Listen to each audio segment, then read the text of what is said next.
Good evening, everyone. Let us put our hands together as we welcome our chairperson for this evening's debate, Dr. Mala Mehra, Principal, Honor College, as she is escorted by our principal, accompanied by the judges for this evening's debate. Let us put our hands together to welcome them.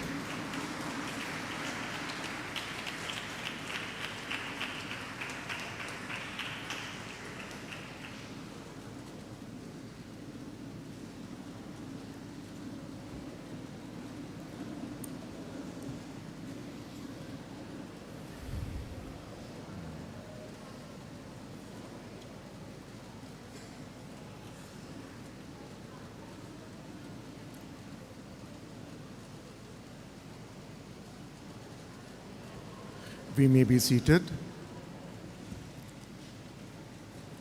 Good evening. Respected chairperson for this evening's debate, Dr. Mala Mehra, Principal, Honor College, Lucknow. Mr. Sidney Francis Menezes, Principal, La Martiniere for Boys, Kolkata. Mrs. Roopkatha Sarkar, Principal, La Martiniere for Girls, Kolkata. Mrs. Ashrita Das, Principal, La Martiniere Girls College, Lucknow. Mr. Gary Dominic Everett, Principal, La Martiniere College, Lucknow.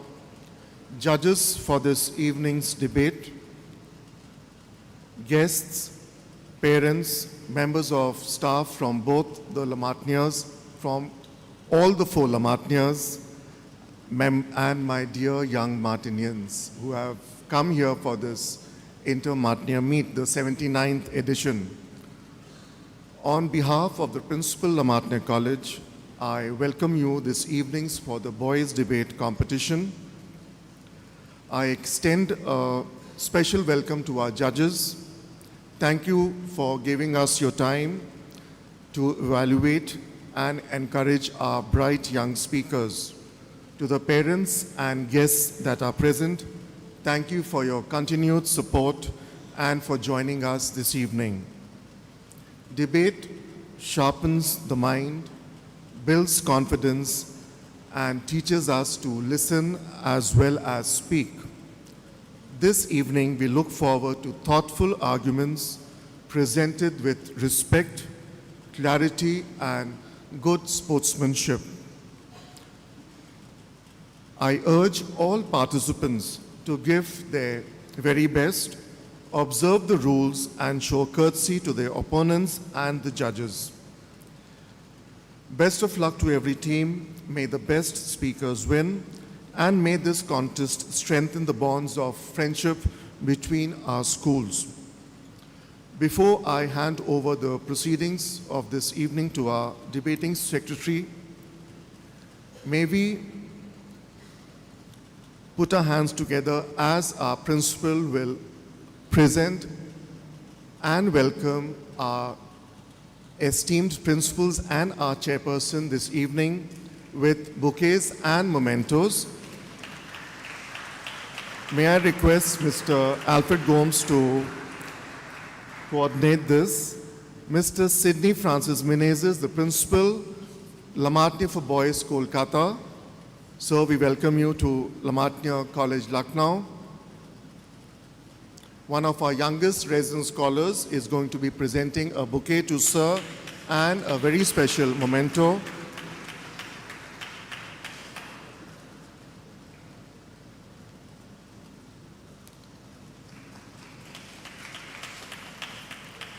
May I request Mrs. Roopkatha Sarkar, Principal, La Martiniere for Girls, Kolkata, to accept a bouquet and a memento on behalf of the Girls College from Kolkata.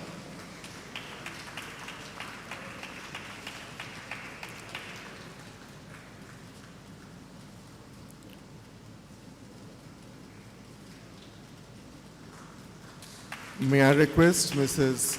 Ashrita Das, Principal, La Martiniere for Girls, Lucknow, to accept a bouquet and a memento as a token of our appreciation.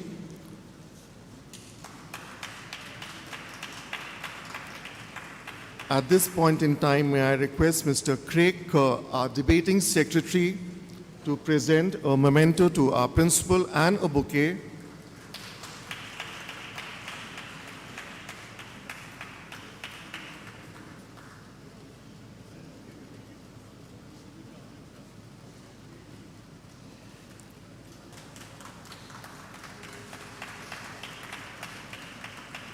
And last but not the least, the most important person this evening, Dr. Mala Mehra, our chairperson for this debate, Principal, Honor College, Lucknow. Ma'am,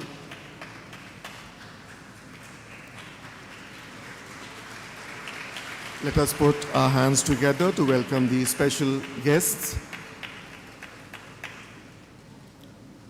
May I now call our debating secretary, Mr. Craig Charles Kerr, to take over the proceedings for this evening.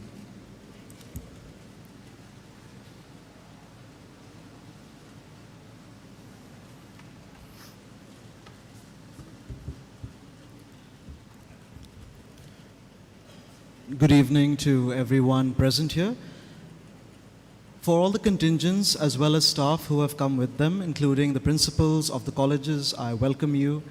I also welcome several older students and older students who have become parents of current students who are here today. It is a big welcome home for everyone. Before I go on to the large number of things that I'm about to say, I do ask everyone to kindly turn their mobile phones, if you haven't already, onto your silent or flight mode. Remember, we are dealing with an event that has a large amount of talking, so in order to not disturb them and in order to have a comfortable event, we'll request everyone here to please put their mobile phones on silent. Right, thank you everyone. For all of us meeting here today, it is a very important event for three essential reasons. First and foremost, it is the coming together of the 4 La Martiniere schools and colleges from across the country. Of course, that is 2 in La Martiniere and 2 in Kolkata. It is a very rare chance that schools with such a long legacy get together not just to compete, but to also share a sibling family-style life for a couple of days. Today happens to be just the first of many of the days, though the teams have come in earlier. So we do hope that all of y'all, through the course of the days, will find camaraderie and will find good reasons to remember each other and contact each other in the future. Secondly, we are bringing the will of Claude Martin to fruition. The one thing that he desired most was for young people like you to learn, study, and go into your adult life with some amount of success. And today, with a large audience, we see that that is actually happening. And I'm sure that he would be very, very proud of such an achievement so many, almost 200 years after everything was established. So everyone, we'd like a huge round of applause for every Martinian here who has reached so far, not just as students, but old Martinians. Truly something of old times, a huge dream has been accomplished. And finally, ladies and gentlemen, the third reason why today is such an important day is tradition. As we go through the years, we find that newer and newer generations like to move towards what is easier, what is more convenient. They miss out things that are important in the general life, things that make them stand out, and things that make them pillars in the society. This is where events like this that commemorate such old-standing traditions, that teach you important traditions as to what to do, when to do it, how to communicate, how to act on the field, to train your body, to train your mind. These are the events that make you all into adults. And so we truly do hope that these events during the Intermart meet, that is the debate for the girls, the basketball, for the boys, the football and the swimming, really do bring you out into your true adult self. At this point in time, I will ask the two teams to kindly take their position. I will not disclose the topic, nor will I disclose the speaking order, as this has been left for our chairperson for this evening. But I will first request the proposition team that is home team of Martiniere College, to please take their positions. Ladies and gentlemen, your home team, I'm sure you can do better than that.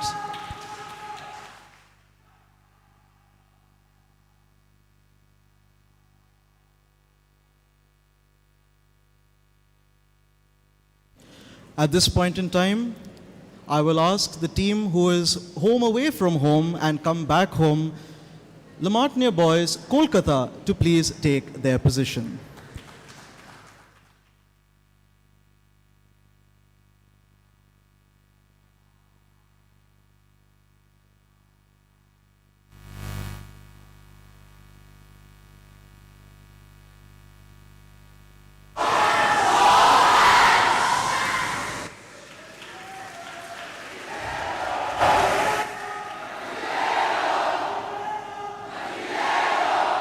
For those of you who are here for the first time, you all have just got to get used to it, okay? This is part of what we do and part of what makes us special.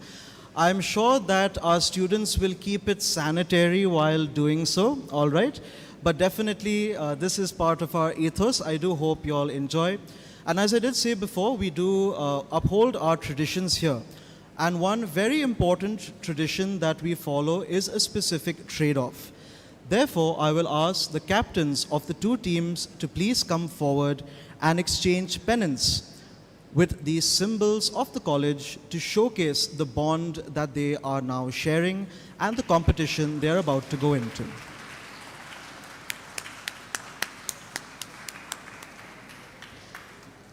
And as you can see, this is going to be a rival but friendly debate. We do wish them the very best. But of course, before I do that, I must introduce someone very, very important. Our chairperson today is someone who is extremely sought after as a chairperson, especially in the city of Lucknow. So we are very, very thankful to be able to have her here. This is, of course, Dr. Mala Mehra. Before I ask her to go up, I'll give you a brief introduction. Dr. Mala Mehra is a distinguished educationist, researcher, and academic leader, serving as the principal and joint secretary of Honor College, Lucknow. A PhD in modern Indian history from the University of Lucknow, she has dedicated her career to advancing quality education, innovative pedagogy, and holistic student development. With extensive experience in educational leadership, Dr. Mehra has held several prestigious positions, including Secretary of the Unaided Private Schools Association, Uttar Pradesh Inspector of the Council of Indian School Certificate Examinations for School Seeking Inspection, and former President of the Association of Schools affiliated to CISCE for Uttar Pradesh and Uttarakhand.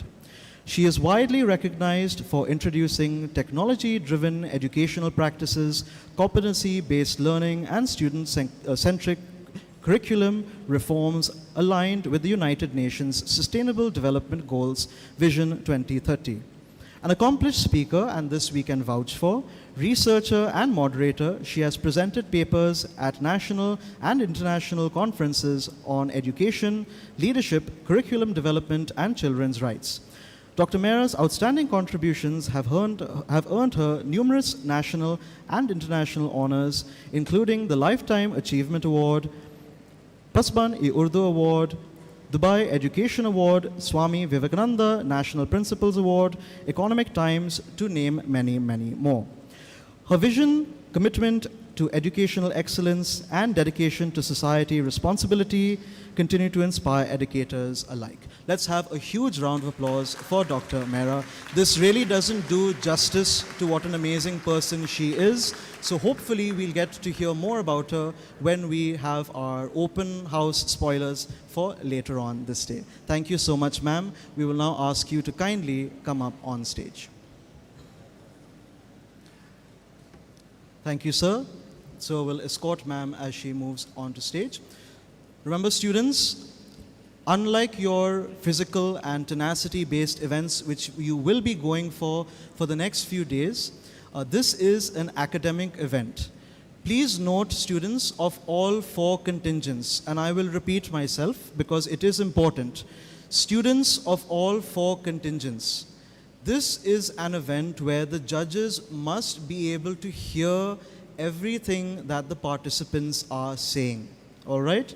So therefore, for whatever needs to be chanted, whatever needs to be said, kindly do not do anything during speeches. Kindly do not do anything during rebuttal questions. Kindly do not do anything during rebuttal answers. That is what we ask of you. And when it is open house, kindly allow people to have their time on stage, as they may not be participating today, but hopefully in the near future they will also be on the stage. Thank you, Dr. Mehra. We will give it to you at this point.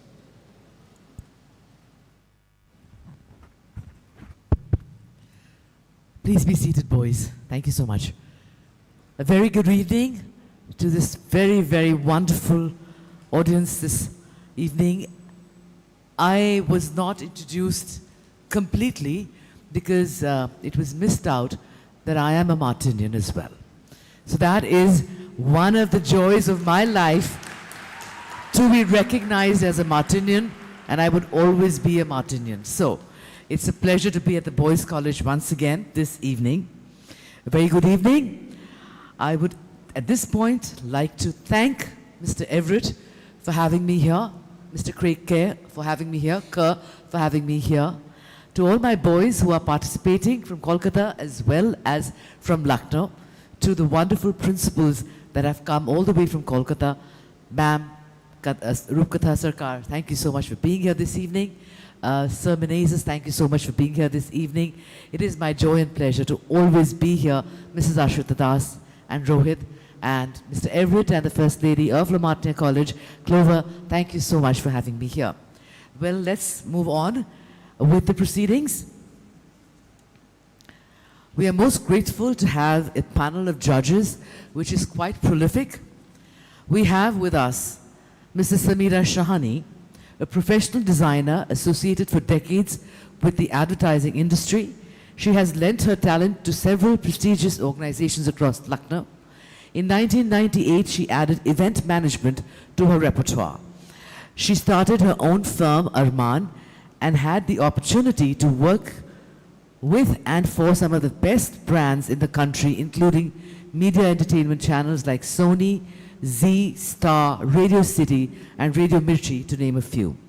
She has also worked with companies like Reliance Infocom, Castrol India Limited, AOL, GTC, Toyota, Maruti, Samsung, LG Electronics, HP, Oman Airlines, Brown and Forman, Visa International, and ICICI.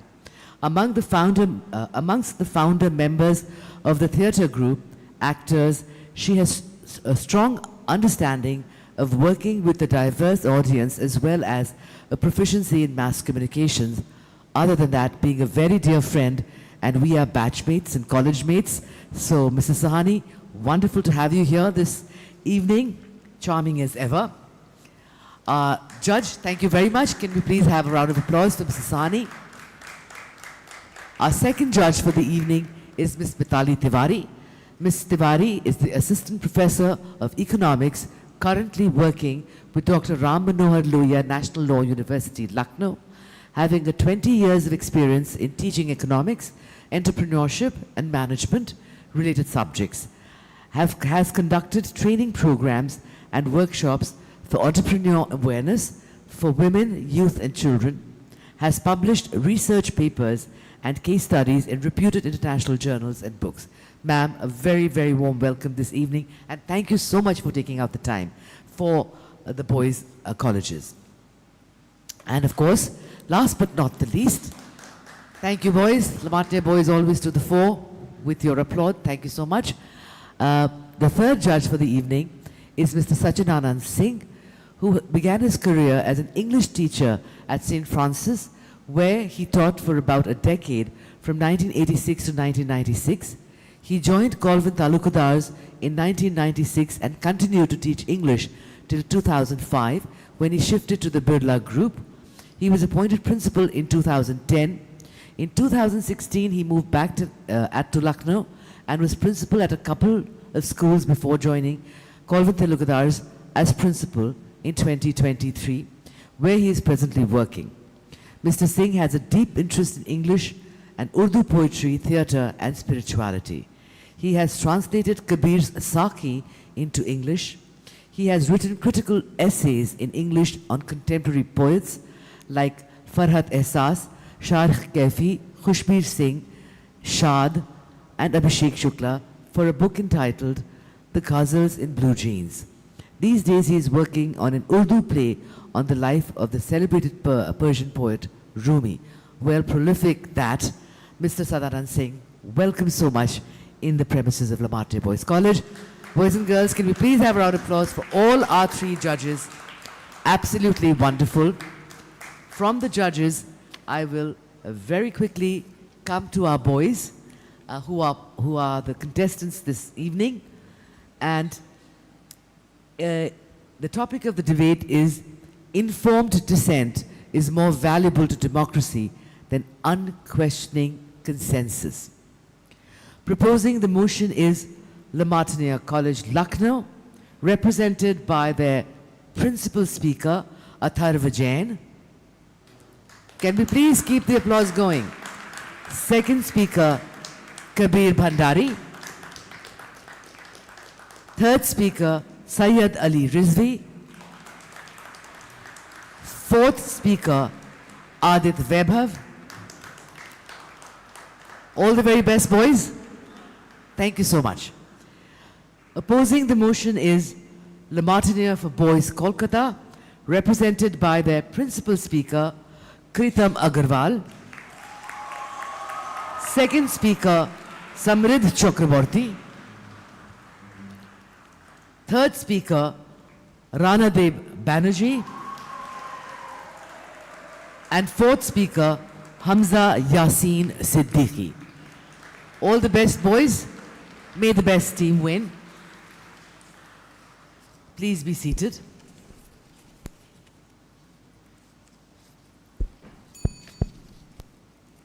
Oh dear. The timekeeper has given his little thing that I forgot all about the timekeepers. Thank you so much for that cue. We're getting on with age here. The timekeepers for the evening, Mr. Abir Lal Chatterjee from Kolkata, Mr. K.N. Singh. Good evening, sirs. The most important people of the evening, thank you very much. Thank you, boys and girls. All right, so we know the whole process that happened for the choice and the lottery of blah, blah, all of that happened in the morning regarding your topic and everything and your time for prep and all of that. So we will immediately skip to the evening as of now. Each team shall comprise one principal speaker and two supporting speakers. The two principal speakers shall be allowed 5 minutes each to put forward their argument. A warning bell will ring 1 minute before the time is up. The two other speakers from each side will be given 4 minutes to speak. They will, however, take no part in the summing up. They can only help the main speaker by giving points to be used in his summing up. A warning bell will be rung 1 minute before the time is up for each speaker. After all the speakers have spoken, the principal speaker of each team shall be given 5 minutes to sum up the arguments of the team. The principal speaker of the opposition shall sum up first. At the end of each speech, except the summing up speeches, a period of 2 minutes shall be allotted to each speaker for rebuttal, that is, to answer questions by members of the opposing team. The questions for the rebuttal must be confined to the substance of the speech that immediately precedes each rebuttal process.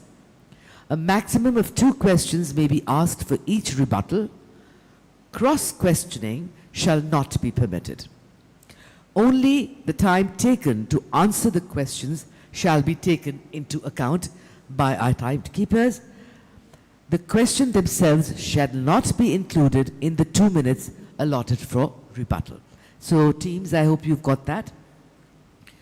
although marks shall not be provided for the questions asked by the opposing speakers, the quality of the questions posed shall be taken into account when assessing the overall impression of the team. That is for the judges. Speakers shall be permitted the use of flashcards and may refer to notes. However, continuous reading shall be penalized. Judges, please make note of this.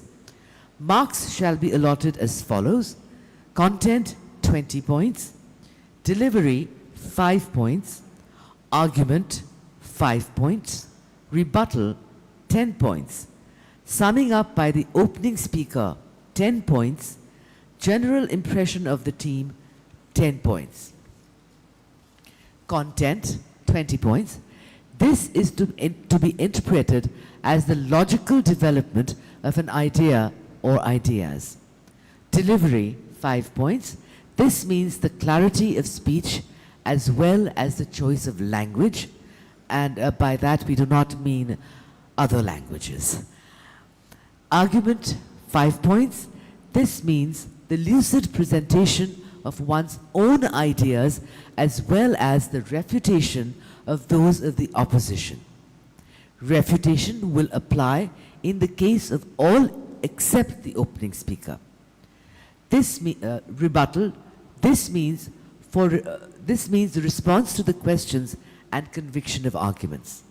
Summing up by the opening speaker, 10 points. This means the presentation in synopsis of the team's case as well as a refutation of the opposition's argument. General impression of the team, 10 points. In making this assessment, the following should be taken into consideration. Were the team arguments linked? Did they work as a team? Did the team debate, or was it a mere elocution? How pertinent, sound, or relevant were the questions asked for rebuttal? So, judges, I hope that you have the rules loud and clear, as well as our wonderful, wonderful participating teams. I will now bring it to the principal speaker, and I will not take your name. Thank you very much.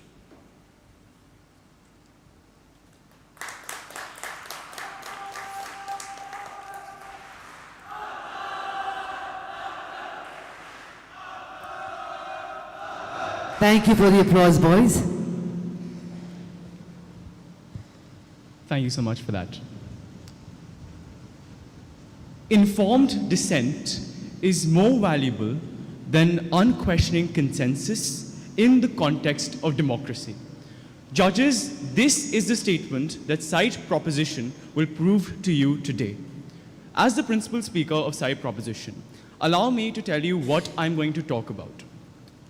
The estates of democracy, the fact that process is more important than the result, and a comparison between the short term and the long term. Now, with this out of the way, judges, let me direct your attention to some of the words of interest about today's topic. Side proposition would like to highlight the word informed dissent. What do we mean by this? We mean a choice of disagreement after the knowledge of facts about something. Now, let's move on to the second, which is unquestioning consensus. Judges, this simply means that an individual or a person is agreeing with something without inquisition. Now, let's move on to the third point, which is democracy. Members, side proposition would like to keep the definition of this word relevant to the context of today's debate. Democracy is simply a system of governance which relies on discussion and collective decision making. Now, with this out of the way, members, I would also like to highlight something in the topic. Today, the topic says more valuable.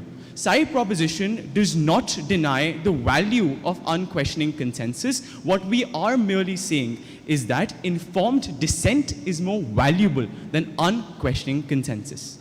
Now, let's move on to the first argument of today's debate, the three estates of democracy. Judges, we know that a democracy is run by three estates: the legislative, the executive, and the judicial. Let's look at the legislative first. Judges, I ask you, what would happen to a law if it is unquestionably, if there's an unquenchable consensus surrounding it? The fact of the matter is, the law may have loopholes. The law may be undemocratic in nature. The law may be weak. I say this because the fact that there is informed dissent, there is discussion, and the loopholes of that particular law will be addressed. Now, let's move on to the second pillar of democracy, or the second estate of democracy, which is the executive. Judges, it is human tendency that if someone is not being regulated, if there is no accountability, there will be laziness. Informed dissent creates accountability. I like to elucidate this point with the help of an example. We all know what happened with the NEET and the JEE paper leaks recently. Members, the education minister and the education ministry as a whole, because there was unquestioning consensus regarding them, it created bureaucratic laziness. It was the informed dissent of the people, it was the informed dissent of the Cockroach Janata Party, of Abhijit Deepke, that finally countered this issue and led to the removal of Dharmendra Pradhan and actually countered this. Members, informed dissent creates accountability. It counteracts bureaucratic laziness. Also, let's not forget the third estate of democracy, which is judicial. Members, judiciary as a whole is a platform for informed dissent. Citizens which possess relevant information and have a dissent about a particular policy regarding the executive or the legislative can use the judiciary to counter it.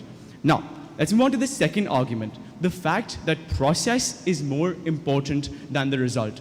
Members, it is a psychological known fact, and it is also taught to all the students who have taken mass communication and mass media, that when something is told to us at the first instant, we are more likely to believe it. This also happens with writers. When we read something, or when we read the first draft of a novel, it appears to be perfect. But when you reread it, when you find out the faults in it, when you take an informed discontent, when there's informed discontent, you actually find out the faults in it. I'll explain this with the help of an example. Judges, I am a NEET aspirant. If I were to simply have unquestionable consensus with whatever NCRT taught me, that might be valuable. We're not denying that is not valuable. But judges, won't you agree with me that it will be more valuable if I question it? Because when I question it and when I have informed dissent, I will get to know more about that issue. I'll get to know more about whatever surrounds that issue as well, judges. Now, let's move on to the third point, which is the short-term and the long-term comparison. Judges, once again, side proposition is not denying the fact that unquestionable consensus does not have value. It does. But that value only resides in the short term. Side opposition might come up here and tell you it removes friction. It allows for the policies to be implemented immediately. But members, the policies and the laws which are made by unquestionable consensus, those laws might actually falter. Now, my second speaker will come up here and elaborate on these points further. With that said, thank you so much for your time. Thank you very much.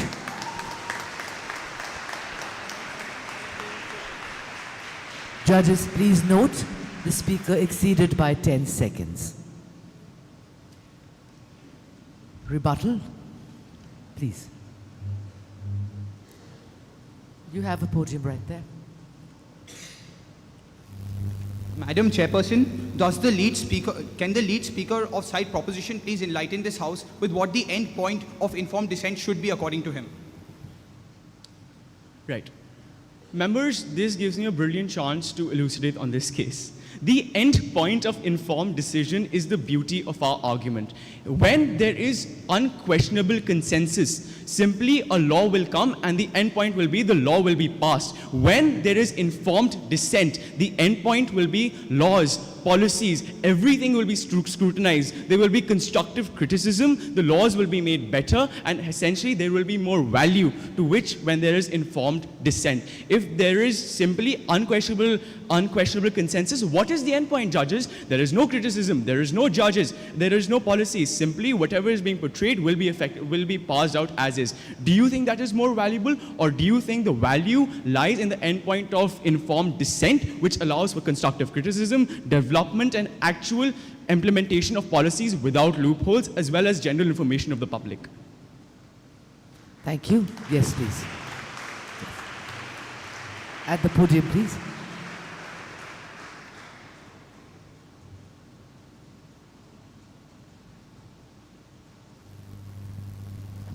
Speaker, you began by making your case saying that there are loopholes in the law, and I simply ask you this, that if you are supposed to fix these gaps in justice, isn't unquestioned consensus required by those in charge in order for them to implement the policies correctly? Thank you. Okay. Members and judges, this gives me a brilliant opportunity to elaborate on my case since side opposition clearly did not understand it. What we are saying is, I'll help to explain this with the help of an example. Let's take the example of what happened in Sri Lanka in 2021. They had a wonderful policy where all chemical fertilizers will be banned. This sounded wonderful as it would make Sri Lanka the world's first fully organic fertilizer country. Once again, at the face of it, there was unquestionable consensus. It sounded brilliant. But what happened was, what followed was, when people looked into it, when there was informed dissent, it was found out that this policy was not actually practical, and within 6 months, members, within 6 months, judges, this very policy was completely repelled by the government. So what we are saying is, if this informed dissent would have happened before the policy was implemented, don't you think Sri Lanka as a country would have had better times? Don't you think their economy would have suffered less? This is exactly what we're saying, members. In the case, informed dissent is more valuable because it provides constructive criticism, it provides a particular policy or a law to be discussed with more integrity and with more intricacy before it is actually passed. Hence, it is more valuable than universal consensus, as it avoids these very things that the government might have to face later on, or any version for that matter.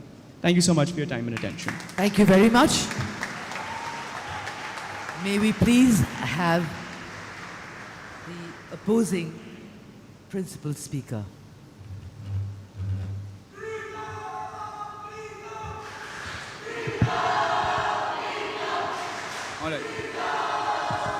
All right. Thank you very much. Thank you for taking my name. Chairperson, ma'am, may I begin? Absolutely. Winston Churchill once said that the best argument against democracy is a 5-minute conversation with the average voter. And after hearing the first 5 minutes of the speech of the lead speaker of side proposition, I think I can finally understand his point. Ladies and gentlemen, a very good evening to one and all present here today. Today, the motion which is placed under this house is simple. Informed dissent is more valuable in a democracy than unquestioned consensus. And as the lead speaker of side opposition, it is my prerogative to prove to this house how valid and true this motion really is. Now, let me begin the case of side opposition by dismantling the case of side proposition. Today, they've talked about 3 points. First was the essence of democracy. Today, the word democracy has been thrown around so casually by side proposition that let me redefine what democracy really is. The origins of the word democracy come from the Latin words demos and kratos, which means by the rule of the people. So today, ladies and gentlemen, what we are saying is that this debate is not about the democracy which exists in India. This debate is not about a democracy which exists anywhere in the world. This debate is about an ideal democracy which every country strives to achieve. So when is a democracy ideal?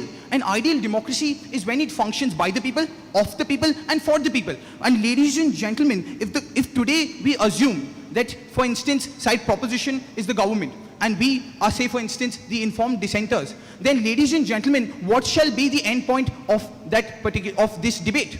When I asked the lead speaker of side proposition, what is the end point of informed dissent, he said it is the proper implementation of policy. And we completely agree. It is for us to receive a unanimous verdict by the judges. But after receiving this verdict, if we keep on debating to keep dissent alive, then will it be a debate or will it be a dogma? Now, ladies and gentlemen, the second point that he touched upon today is that the process is more important than the result. He said that it is necessary for dissent to exist if a democracy exists. But what we are telling you, ladies and gentlemen, is exactly what he said. That dissent is necessary is important for a democracy to function. But it is not that a democracy cannot function without dissent. Today, ladies and gentlemen, when I asked him what the endpoint should be, he came up here and he said that it is the proper implementation of policy. And if policies are properly implemented in a democracy, then will there be dissent in the first place? The very idea is that if a democracy is not functioning properly, it is only then that dissent takes place. And ladies and gentlemen, if we assume the ideal democracy, which is the ambit of the motion which is placed on screen, then I can assure you that this that the points which he has made is completely invalid. Third, he talked about a point of common consensus. Perhaps the world in which he lives, the pages C of the dictionary does not exist, because he has taken the convenient task of essentially equating consensus with suppression. That is not something which we can do in today's debate. He is saying essentially that in order for there to be unquestionable consensus, there must be suppression by the opposition. But what we are telling you, ladies and gentlemen, that the very definition of the word consensus is when there is a mutual agreement between the parties in power and the people. And that is exactly what a democracy is. When there is the mutual agreement between the parties in power and the common people, then there will be no cause for dissent to take place, and thereby the democracy shall be ideal. So, ladies and gentlemen, when they talk about the fact that a democracy, that the process is more valuable than the actual result, if I ask them, is stone more valuable than diamond? They will tell you that in the world they live in, they will tell you it is stone, because it is the foundation of the buildings which we see around us. But at the end, they will say that stone is used to make the tools that mine diamond.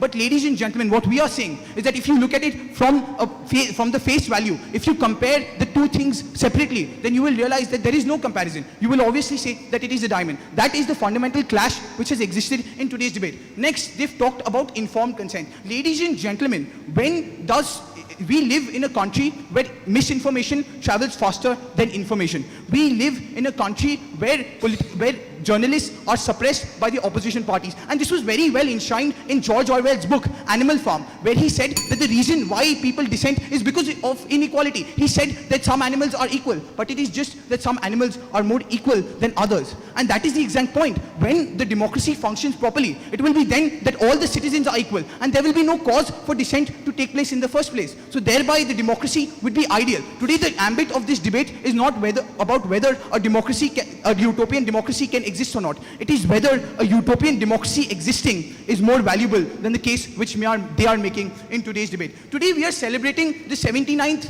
edition of the annual Inter-Martiniere meet. We are also celebrating the 80th annual Republic Day, Independence Day, which took place a week ago. And it was during this time that the Constitution itself was framed. How was it framed? By informed consensus. If the dissent which they talk about continued at that time, then I can assure you this debate would be monitored by the British rule. So the very idea that democracy itself was birthed through this consensus which they so vehemently dispose of in today's debate is something which is flawed.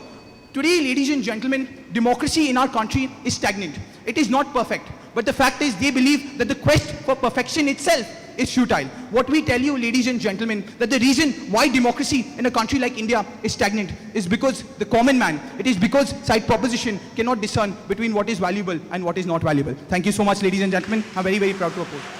Thank you very much. The speaker took, judges please note, the speaker took 24 seconds extra. It is suggested that speakers please stay within the limited time. And also, any rebuttals? Please.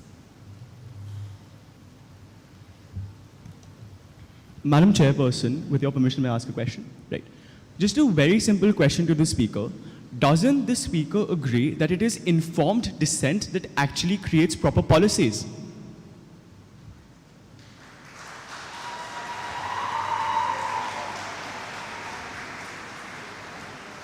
I see a lot of applause for that question, but frankly, I don't see why. Because the idea is, ladies and gentlemen, informed dissent does lead to proper policies being implemented. I completely agree with that. But the fact is, ladies and gentlemen, that Socrates himself talked about this when he wrote his books and his writing. He said that wisdom is very important to begin a democracy. But democracy cannot be stuck in the beginning. As I said, you can say that stone is more valuable than diamond. But at the end of the day, if you look at it as objects separately, then you will understand that the diamond shall always be more valuable. Thank you so much. Thank you. Do we have another question? Please.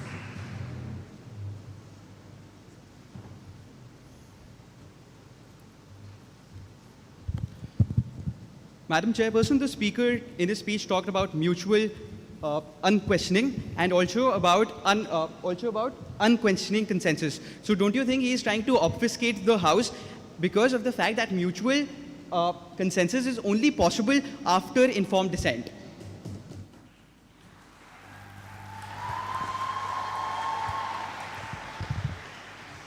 According to the world in which side proposition live, if there is a country where everybody is informed and they agree on a common plan of action, and they live in a democracy, then they should keep on dissenting in order to keep the democracy alive. Today, what I am saying is that your definition, your dystopian world in which you live in, you defined essentially mutual consensus. You essentially drew a line between mutual consensus and unquestionable consensus. And that is not something which we are doing. We are saying that unquestionable consensus can take place due to a mutual interaction, which is something which your lead speaker completely negated in his speech, while he only said that it can only take place when there is suppression. It can only take place when the opposition parties essentially use it to caveat power from the party and from the party which is ruling the country. Thank you so much.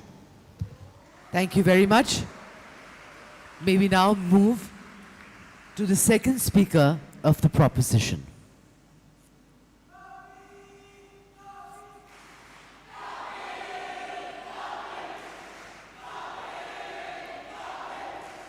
Thank you, boys and girls.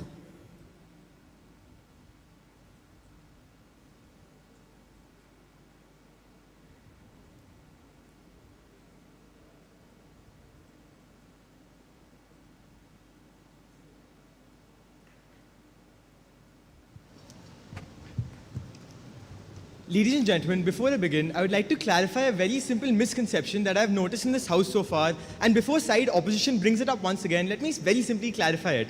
And that is that side proposition's burden of proof is not to say anything wrong against unquestionable consensus, and neither is it to degrade unquestionable consensus. It is to simply prove that informed dissent holds more value in a democracy as compared to unquestionable consensus. And with that, greetings ladies and gentlemen, my name is Kabir Bhandari and I'll be serving as the second speaker for side proposition.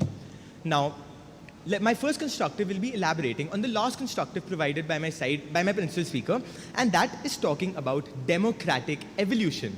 Ladies and gentlemen, what exactly is democratic evolution? It is the evolution of a democracy over a period of time. Right. So to elaborate on this point, I'll be providing two scenarios. The first scenario where unquestionable consensus holds more value in a democracy, and the second scenario where informed dissent holds more value in a democracy. In the first scenario, democratic evolution as a system is simply not possible. Why is this? Because people in that democracy, people in that scenario will believe that their laws, their rules, and their regulations are the best and are at the peak of democracy. Why will they believe this? They will believe this because there is no one questioning those rules, laws, and regulations. Why is no one questioning it? Because everyone is following under the ambit of unquestionable consensus. Now, in the second scenario, where informed dissent holds more value in a democracy as compared to unquestionable consensus, democratic evolution as a system, as a whole, is very possible. Why? Because informed individuals in the democracy, informed individuals in society will question these laws, they will question the rules, and they will question the regulations, which will simply lead to an evolution in those rules, laws, and regulations. It will lead to the flaws in those rules, laws, and regulations coming out, which will in its own state lead to an evolution of democratic evolution. To connect this entire argument together, I have a very simple example, and that example is of women in the past. In the past, women in democracies had no rights and women had no freedom. This was changed in democracy. Why was this changed? Because informed dissent took place. Individuals in the past democracies understood. They had informed dissent. They did informed dissent. Why? Because they believed that women deserve rights, women deserve freedom. Hence, there was evolution in democracy in the past because they believed that informed dissent holds more value than the unquestionable consensus of the rules, laws, and regulations of the past. Now, ladies and gentlemen, my next constructive is talking about the essence of democracy. What exactly are the two main essence of democracy? They are institutional accountability, which is basically individuals in a democracy or the people of a democracy being able to hold institutions in power accountable. Right, so that is one of the essence of a democracy. And the second one is individual thinking, where basically citizens of a country, citizens of a democracy are regarded as active thinkers for that democracy. Inside opposition's world, where unquestionable consensus takes power, what exactly happens to the essence of democracy? The essence of democracy gets completely eroded, and that democracy no longer stays as exactly a democracy. Now, the principal speaker of side opposition came up here and said that democracy is basically consensus. He came up here repeatedly and said that a democracy is based on consensus. And side proposition agrees that a democracy is based on consensus. But the main word in the topic that the principal speaker ignored is unquestionable consensus.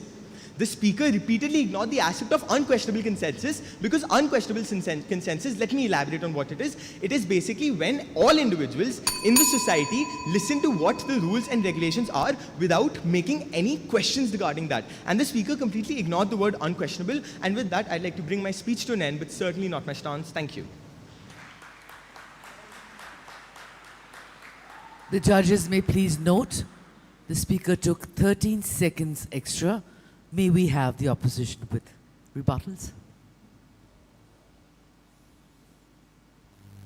Madam Chairperson, does the second speaker of the proposition believed that unquestionable consensus and informed consensus can be synonymous? I would like to thank the speaker for his question. And no, speaker, they cannot. Why? Because unquestionable consensus simply states that an individual does not question any rules, any laws, or any regulations of a democracy or of the rules, laws, and regulations made without question. They do not doubt those rules and laws because they believe that the rule makers and the lawmakers are completely perfect. Thank you. Thank you. Another question, please.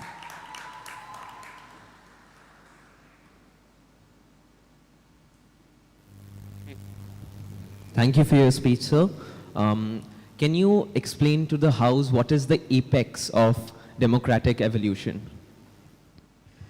Could the speaker please rephrase his question? Can you explain to the House what is the apex of democratic evolution which you mentioned in your speech? Right. Thank you so much for your question, sir. So the apex of democratic evolution is basically that a democracy must evolve because that is the basic crux of a democracy. A democracy is evolving in nature. Automatically, a democracy is supposed to evolve. But the very simple fact is that if unquestionable consensus held more value in a society, then democracies would simply not evolve. So basically what I'm trying to say is that the reason democracies evolve is because of the fact that informed dissent holds more value in a democracy, and that is why democracies continue to evolve in society today. Thank you. Thank you very much. May we have the second speaker of the opposition to please come forward?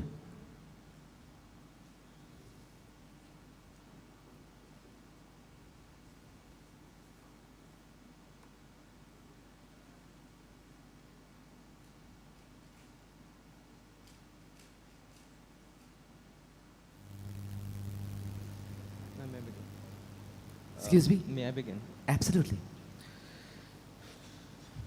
Right, ladies and gentlemen, understand one thing. If we bring up a literary context of today's motion, if you bring up 1984, written by George Orwell, he said that Big Brother is always watching. But after listening to the first two speeches of side proposition, even Big Brother would stop watching, ladies and gentlemen, because of one very fallacious mistake that side proposition has made today, and that is they've forgotten the crux of today's motion, the main keyword in today's motion, ladies and gentlemen, and that is the word democracy.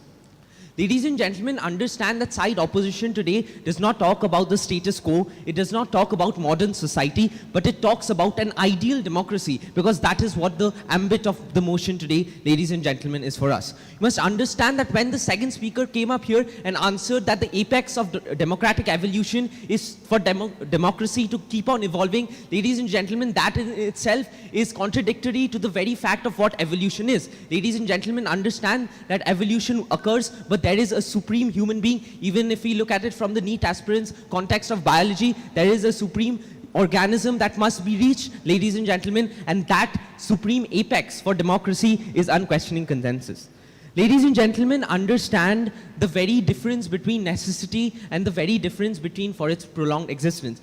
Understand that dissent, informed dissent, in the words of side proposition, is required for democracy to keep on evolving. But after democracy has reached that apex, after democracy has reached that unquestioning consensus, after it is a perfect democracy, ladies and gentlemen, there is no requirement for that dissent to keep on going.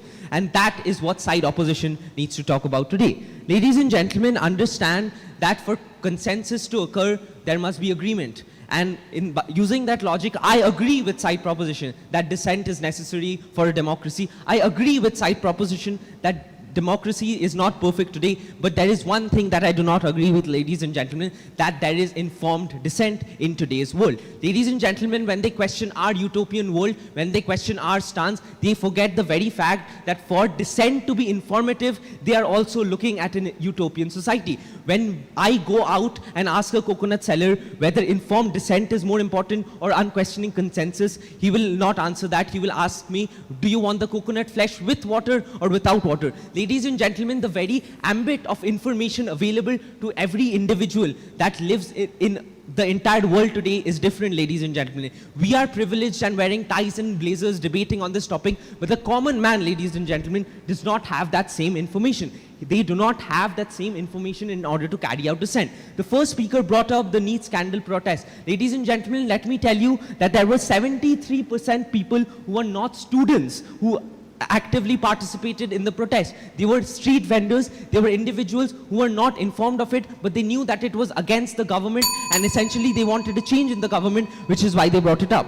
Ladies and gentlemen, let me bring to your context the definition of what an ideal democracy is. Ladies and gentlemen, an ideal democracy exists when there is information asymmetry. That means that that information is balanced between every individual. That information is equated to every individual. And the very fact of the matter is, ladies and gentlemen, when we talk about informed dissent, when we talk about something that creates something else, you must look at it what is more important. Ladies and gentlemen, we are all participating in the debate today. Understand that after the results are announced, we will not be talking about the speeches that happened, but we will be talking about the result of the debate. And that essentially, ladies and gentlemen, makes us understand what is more valuable in today's motion.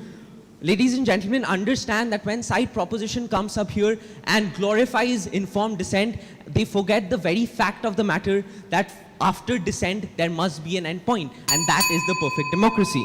Ladies and gentlemen, for everything to exist in society today, there is a condition. And for dissent to be existing in a perfect democracy today, it must be informative. And ladies and gentlemen, by that logic, we must understand that side proposition's motion is completely invalid because they forget the end result, they forget what is actually required for democracy to prolong and exist. Thank you.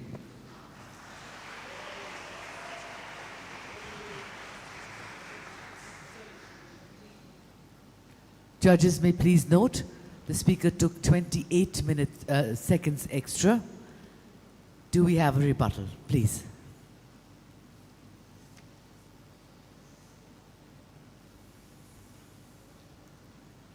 With the due permission of Madam Chair. So since you told us about the theory of evolution, do you not believe by your theory itself, you are creating a society where people don't question the government, you are creating a society where the people only obey the government? Thank you. Thank you for your question, sir, but I think the very answer to that question is that you should look at the screen. Ladies and gentlemen, the motion today does not mention that it talks about democracy in the current world. It does not mention it talks about democracy in the status quo. Ladies and gentlemen, understand that side opposition is talking about an ideal democracy, and it is only in an ideal democracy something rare such as unquestionable consensus, something unanimous may exist, which does not require more dissent, which does not require more criticism to exist. And that, ladies and gentlemen, is created by that ideal democracy. We must understand that informed dissent will create that unquestionable consensus, and essentially that is the ambit of evolution, ladies and gentlemen, to reach an endpoint and create that ideal perfect democracy for the entire world. Thank you. Thank you. Yes, please.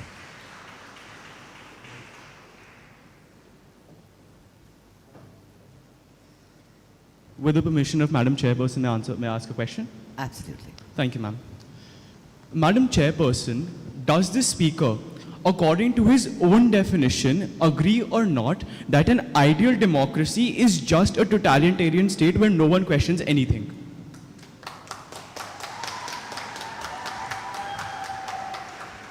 Right, ladies and gentlemen, according to the logic proposed by side proposition, we will keep on evolving, democracy will keep on changing until the end of the world and until the earth is destroyed. So essentially, there is no point of society existing at all if there is no perfection to aim at. Ladies and gentlemen, understand that there is perfection to an end of pursuit, and that end of pursuit is enabled through informed dissent. That end of pursuit which essentially creates perfection is that unquestionable consensus. Understand that unquestioning does not mean uninformed. The side proposition's lead speaker defined unquestioning to be lack of inquisition. But if I deliberate to you, if I define to you every rule of the debate today, we did not, neither of the sides question that because we understood it and we agreed to that rules, ladies and gentlemen. And that essentially is what unquestioning consensus does, ladies and gentlemen. And that is where ideal democracy reaches, and that is what side opposition is believing in today. Thank you. Thank you very much.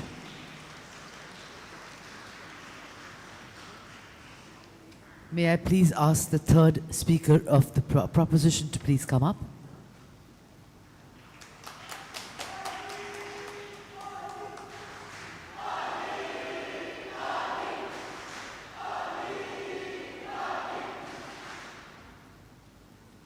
So much. Thank you. Schadenfreude, German for joy derived at the expense of others, joy derived at the misfortunes of other people. Ladies and gentlemen, that is exactly how I feel today defending the side of the motion. It is side opposition's inherent misfortune that they have to argue for a motion which is so inherently flawed that they've resorted to exalting the power of the state, that they've resorted to exalting a very utopian scenario, and they've given an illusion of a form of governance which simply doesn't exist in real life. On that note, a very good evening to everyone present here. The topic for today's debate reads, informed dissent is more valuable to democracy than unquestioning consensus. And I, Ali Rizvi, as the third speaker of side proposition, stand here firmly proposing the motion. As the third speaker, I repeat, it was my duty to negate the arguments given by the opposition. However, considering that they've handed me the very instruments of their defeat on a silver platter, I'm really grateful to them. So ladies and gentlemen, on the very onset, I have two questions to ask to the side opposition. When they came up here and harped about how an unquestionable consensus would lead to efficiency, and that is the basic essence of a democracy, I'd like to ask them, if the government is the sole author of these policies, who will define whether that policy is good or bad? Who will question the government at that instant, and who will prevent corruption? Secondly, considering that a democracy in its very essence is considered to be something which has multifarious views, which has the views of multifarious communities, how is it possible in the first place to get an unquestioning consensus, considering without having to silence or marginalize or exclude certain communities from being taken into the equation of the form of governance which we so dearly call as democracy? Ladies and gentlemen, today the principal speaker came up here and tried to exalt an unquestioning consensus and mentioned efficiency. So let me just ask a question to all of you. What do you think is an unquestioning consensus related to? Is it related to conformity? Yes. What does conformity lead to? It leads to a tyranny of the majority. And what does that lead to? We deviate from a system of governance known as democracy, and we transition into a majoritarian form of government, thereby hampering the very motion at hand. I must remind everyone, today the motion is asking what is more valuable to a democracy. We are not asking what is more valuable to a particular group of society. We are not talking about what is more valuable to a specific section, but what is more valuable to the concept of democracy. And what they've mentioned, everything contradicts the very letter and spirit of a democracy. Secondly, members, the second speaker came up here and again obfuscated unquestionable consensus with mutual consensus. When he gave the example of the judges reading the rules, I asked my teacher, Mr. Kerr, before the debate about a clarification regarding a specific rule. That was mutual consensus, I mind you. That was not unquestionable consensus as is stated in the motion, and that is something which side opposition is not correcting. They are very conveniently neglecting that from the House. Next up, ladies and gentlemen, another thing which I found surprising in the opposition's case was that they gave the example of George Orwell and 1984 and Animal Farm. I am certain they haven't read any of the books, and they have given a very superficial view of that topic because of the fact that even in these two books, it stands as a warning against totalitarianism. It stands as a warning of what will happen when there will be unquestionable consensus, because in that time, I must remind all of you, that we did have unquestionable consensus, and that is the exact reason why the people suffered. In Animal Farm, which I just completed, I think last week, it was mentioned why the animals on the farm suffered. It was because they had no informed dissent, and they were following an unquestionable consensus as is supported by opposition. And in the end, I like to quote Arthur Schopenhauer, who once said that every truth passes through 3 stages. Firstly, it is ridiculed. Secondly, it is violently opposed. And thirdly, and most importantly, it is accepted as self-evident. Through my speech, I believe that we surpassed the second stage. And be rest assured, by the time my principal speaker comes up here again, you will be bound to agree with the fact that indeed, informed dissent is much more valuable to our democracy than an unquestionable consensus. Thank you. Judges may please note, the speaker took 17 seconds. Extra time. Rebuttal, please. Madam Chairperson, the third speaker of side proposition continuously harped on how an ideal democracy is a totalitarian rule. I asked the third speaker of side proposition whether he believes that in totalitarian rule there can exist an opposition or not, as does exist in an ideal democracy, to hold the government accountable, as so you vehemently said in your speech. Thank you so much, Chairperson. Well, thank you so much for that tremendous support of partisan by the Calcutta contingent. However, coming back to the motion at hand, he again deviated from the motion at hand and tried to talk about how a totalitarian state would have no consensus, and that is the very essence of a totalitarian state. Me, being a student of political science, can firmly agree that in a totalitarian state, there is no opposition. If we take the example of China under Mao Zedong, there was no opposition. If we take the example of the USSR under Joseph Stalin, there was no opposition, and that goes against the very ideal of what a democracy stands. And I think that answers the question, so thank you, sir. Yes, please, second question.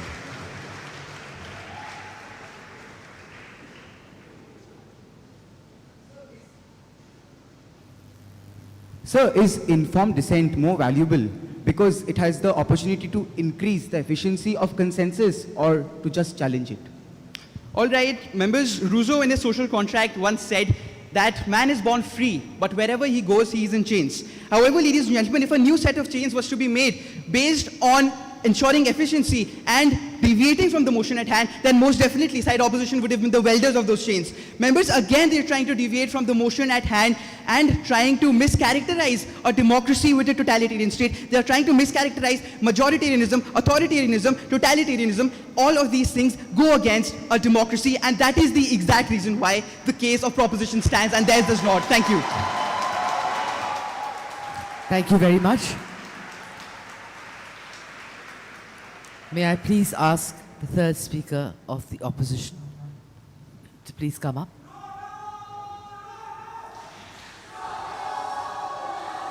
Thank you, boys and girls. Thank you, boys and girls. Thank you, thank you. Today, ladies and gentlemen, if Socrates was present here among us, he would question the motion. He would question our definition of values, of consent, of dissent. And then he would question our very question and our very understanding of the questions we asked. Look, ladies and gentlemen, what is the point of questioning? To understand and to reach a consensus. What is the end point? What is the main factor of democracy? To reach a consensus between the government and the opposition parties. That is what is a consensus. Ladies and gentlemen, understand there is a difference between obedience and consensus. Ladies and gentlemen, what is a consensus? When the opposition and the government argue, they dissent on parliament, they dissent on many topics, on education, on national policy, and they come to a consensus which is befitting for all the people of the nation. That is the true definition of a consensus, ladies and gentlemen. That is nothing to do with totalitarianism or obedience, ladies and gentlemen. To reach a consensus or understand something, ladies and gentlemen, endless questioning is not a philosophy, it's just procrastination and a very disturbing and distracting form of it. Today, Socrates teaches us that questioning is the basis of wisdom. But what do you do with the wisdom? You reach a consensus. Today, ladies and gentlemen, these questions may lead to a new policy, a framing of a new policy. But what is its implementation? When there is a consensus between the people and the government, that is how a policy is implemented, ladies and gentlemen. That is where their motion falls apart. Today, ladies and gentlemen, the first speaker of side proposition came up here and said about the NEET paper. Today, ladies and gentlemen, let me talk about the very nature of the protest. There was dissent. There was informed dissent. Let me consider there was informed dissent. But where did that lead? That led to an unquestionable consensus between the government. It led to the resignation of the education minister. It led to a re-NEET exam being conducted. And that is the purpose of democracy, ladies and gentlemen, to attain an unquestionable consensus between the government and the opposing parties. Today, ladies and gentlemen, they have mistook the road for the destination. Today, the road is dissent. It is informed dissent. And for that, the informed dissent part of it is a separate debate of its own, because information and misinformation can be broadly categorized into two different parts of our society. But what is the end goal? It is consensus, ladies and gentlemen, because without consensus, you will not have progress. Today, if we keep on asking questions, today, if Socrates kept on asking questions to the Athenians, would the Athenians have progressed if they did not come to a consensus with Socrates himself? No, ladies and gentlemen. I agree. I very much agree with proposition that questions are very important. But what is the purpose of questioning? It is to come to a consensus. Today, they have mistook the ability of questioning to improve consensus rather to challenge it. Let me ask them a question. Let me repeat the question that I asked the third speaker of side proposition. Is the job of informed dissent to improve consensus or to just challenge it? If the first answer is to improve consensus, then it is already improving an entity which its final goal is. And if it is to just challenge it, then we are disagreeing for the sake of disagreeing, ladies and gentlemen. Today's debate is not about how or what is consent or what is dissent. It is about the true nature of democracy, which was so vehemently contradicted by the side proposition, ladies and gentlemen. Today's debate, understand, is not about the process. It is about the end goal, which is the consensus between the people and the government, the governed and the government. Today, ladies and gentlemen, Robert Frost once said, "The woods are lovely, dark and deep, but I have promises to keep and miles to go before I sleep." But if Mr. Frost was here among us today, he would have slept after hearing the first three speeches of side proposition. Thank you. All right. Thank you very much. Within time. Yes, please. Rebuttal.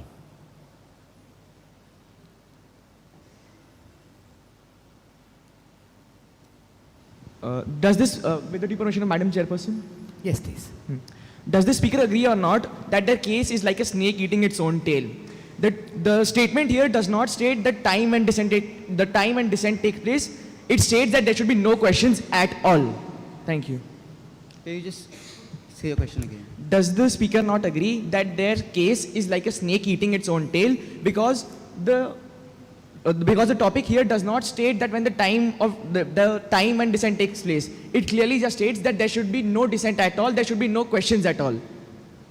Sir, again, the motion talks about which is more valuable. It does not say that for unquestionable consensus to exist, there cannot be no informed dissent. Today, ladies and gentlemen, it talks about which is more valuable. Informed dissent will lead to an unquestionable consensus. Why, ladies and gentlemen? Because when you question, you come to a consensus. For the government and the opposition to come to a consensus, there must be questions that are displayed before the House, before the Parliament. And when the government answers those questions, they come to an unquestionable consensus between the governed and the government. Thank you.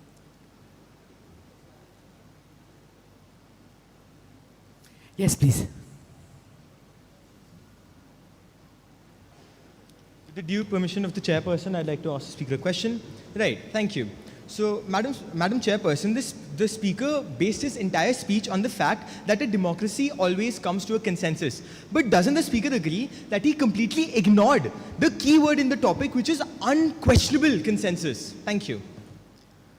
Ladies and gentlemen, at a point, the discussion has to end. The debate will end. The questions and answers and the rebuttals will all come to an end. And the House will come, this August House will come to a verdict. But what happens if we keep on questioning and we keep on discussing the same motion? There is no end point, because at the end of the day, the judges will tabulate their scores and the result will be declared. And that is the exact crux of our stance today. There has to be an end point for a new beginning. And that is about the revolution. We just cannot accept the end. They cannot accept the end because they have not seen the horizon, ladies and gentlemen. Thank you. Thank you very much, both teams. Now we have the summations. May I please ask the principal speaker for the proposition, for the opposition, to please give his summations. Thank you very much. Can we have a round of applause for this gentleman? All right. Thank you very much. All right. Thank you very much. Madam Chairperson, may I begin? Absolutely. Ladies and gentlemen, the only snake that has been biting its own tail is their case, because they've constantly refuted each other in each and every speech that they've made throughout this debate. Ladies and gentlemen, let me begin. Today, when I first gave my speech, all the speakers of side proposition spoke, and all I saw was hypocrisy. But ladies and gentlemen, what they saw was aristocracy, what we see is democracy. And perhaps it is time for them to see and open their eyes to what the motion really says in today's debate. Now, let me repeat the motion. The motion says that informed dissent is more valuable to democracy than unquestioning consensus. Since the second speaker of proposition has continuously said that we have ignored the word unquestioning, let me speak on it. When do we question something? When we question it when there exist flaws in it. So when we talk about an ideal democracy which they've so vehemently compared to an aristocracy, then we are saying that when a democracy itself has no flaws in it, when a government is able to keep its people happy, then there shall be no need to question the government in the first place. There should be a mutual informed consensus which takes place between the government and the citizens of the country. The first speaker of side proposition came up here and he spoke about the NEET paper leak. He talked about the CJP. And I think this is a point which should be taken in favor of the opposition, because it was that which led to the resignation of the education minister. It is that which led to the unquestioning consensus that we talk about when it comes to the education ministry. It is that which led to change which we talk about. We are in no way saying that questioning the government is wrong. That is guaranteed to every citizen by Article 19 of the Constitution. But what we are saying, ladies and gentlemen, is that it is not more valuable than the proper functioning of the government itself. That has been completely misconstrued by side proposition when they have spoken in today's debate. They said that an ideal democracy is a totalitarian rule. A totalitarian rule, by definition, is one which has no opposition. If a democracy is ideal, then it has to have an opposition party in parliament. That those are the laws which govern our country. And when there is an opposition party in parliament, when there is media to hold the ideal democracy accountable, then there is no question of not questioning the government itself. That is the case which you are making in today's debate. They also talked this. The third speaker came up here and he spoke about majoritarian rule. Ladies and gentlemen, let us imagine that elections take place in a country and the vote is 59% to 49%. According to their logic and according to this dystopian world they live in, the majority can toy with the minority, that is the 49%. That is not what we are saying. An ideal democracy will happen when the government or when all the citizens collectively come to a consensus that one government is functioning better than the other, and thereby they vote for them. So today, when we are talking about something which has more value, we have to keep that into account. Today, they've constantly harped on one single point, that the process is more valuable than the journey. This is not a Hollywood movie where we say that the journey is more valuable than the destination. Today, we come from a class of privilege. But if you ask the common man, what would he prefer? The journey or the fact that he will get education, that his children will get education, that he will no longer be under the cover of an unemployment? He will tell you that the journey is more important. Because, ladies and gentlemen, this journey at the end of the day is propagated by the informed dissent which they talk about. What we are saying is that informed dissent simply leads to the other point of today's debate, which is unquestioning consensus. When I began this debate, I said that a democracy is inherently characterized by something which is by the people, of the people, and for the people. But in the dystopia that they have provided before this house today, for them it is BUY the people, OFF the people, and for the people. And thank you. Here I rest the case for side opposition. I'm very, very proud to oppose. Thank you. Thank you very much. May we have the principal speaker of the proposition to please do the summation. Thank you very much.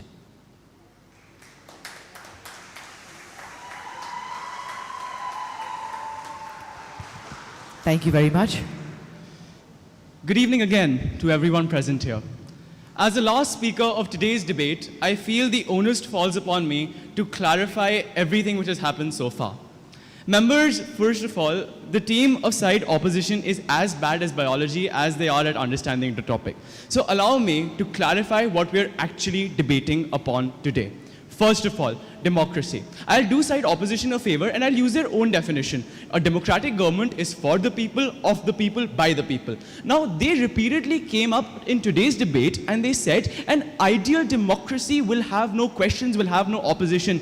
Judges, I ask you, isn't this the exact definition of an ideal totalitarian state? Judges, this is the exact thing which is happening in countries like North Korea. This is the exact thing which is happening in countries like Cuba. There is absolutely no opposition. There is absolutely no informed dissent. Now, let's move on to the second point, which is the difference between mutual consensus and unquestioned consensus. Judges, once again, side opposition has come here and have repeatedly misconstrued the House. They are talking about mutual consensus. Now I'll once again do them a favor and I'll take their definition. When we talk about mutual consensus is not possible without informed dissent. Now, let's take the second facet of their argument. When we talk about unquestioning consensus, we talk about suppression, and unquestioning consensus cannot happen in a democratic nation as it violates the very estates of democracy. Now, let's move on to the third point, evolution. Members, this is where they completely mess up the biological aspect. Evolution is a contiguous process. Evolution will continue to happen. Evolution will happen. So let me just clarify that. Now, let's move on to the fourth point, which is the fact that they've drawn us into a parallel debate. Members, if you were listening to my principal speaker's speech, under no way did I say that we're not discounting unquestioning consensus. We are talking about value. My team came up here and talked to you about value. What's their side opposition do? They talk to you about extremes. They talk to you what would happen if there was no informed discontent. They talk to you about what would happen if there is only unquestioned consensus. Members, we live in the reality. There is no extremes on this topic. We're simply talking about the value. What is more valuable? What is more valuable? Now, as the last speaker of this debate, allow me to summarize the points which have been said by my team. We talked about legislation, we talked about executive, we talked about judicial, we talked about the result being more important than the process. We talked to you about the comparison between the long term and the short term. We talked to you about the evolution of democracy. We talked to you about the essence of democracy. We talked about the difference between unquestioning consensus. We talked about the difference between mutual consensus. We talked about the difference between a majoritarian state and a democratic state. We talked to you about democracy existing because of dissent. Now, these are 11 things that we talked about. Now, what did side opposition talked about? They kept coming back to the illogical difference between mutual consensus and the difference between the fact that in an ideal democracy, there is no opposition, which once again is completely wrong. Allow me to end my statement with this, with my speech with a single statement. Democracy is democracy because of dissent, and hence dissent in a democracy will always be more valuable than unquestioned consensus. Thank you so much for your time and attention. Thank you very much for a very, very engaging debate this evening. I would like to thank all the speakers of the proposition, Atharva Jain, Kabir Bhandari, Syed Ali Rizvi, and Adit Vaibhav. Thank you so much for your views. And from our opposing team, Kritam Agarwal, Samrid Chakravarti, Ronadev Banerjee, and Hamza Yasin Siddiqui. Thank you so much for this wonderful insight and, I hope, teamwork. At this point, I would request the judges to please move for the tabulation of your results. In the meantime, may I request the fourth speaker of the proposition to please come up and give his views. Thank you very much. Judges, thank you very much. Mrs. Sahani, Ma'am Mithali, and Mr. Singh, thank you so much. It was an honor and pleasure.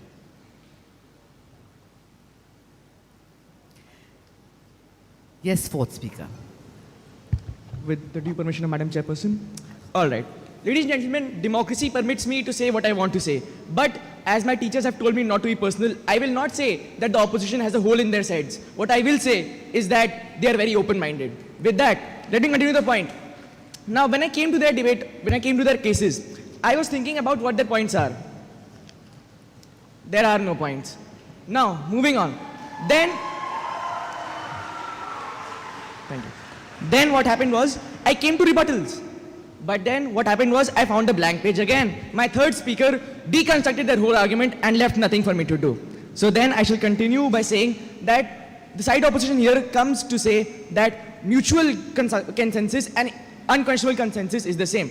Ladies and gentlemen, they have forgotten what the words are. Mutual means a discussion between the two that leads to a mutual discussion, that leads to a mutual answer, which is by discussion. Unquestionable means that you do not question it. For example, what side opposition would have us do is that there is no declaration of results. What is that? We accept that they have won, and that is what the end is. And such it is not so. Another point. we have all heard the saying that empty vessels make the most noise, and that is completely the personification and manifestation of their team. The team in the opposition have forgotten that we are here to debate, not to audition to anchor prime time television. And lastly, before concluding, we all know that 1 is not equal to 4. But I must state that the points that they raised today were raised by my principal speaker in the first 3 minutes of his speech again. With that, my name is Adit Abhav, and I stand here loudly proposing the motion. Thank you. Thank you very much. Thank you, boys and girls, for the applause. May I request the opposing... Thank you very much, boys and girls.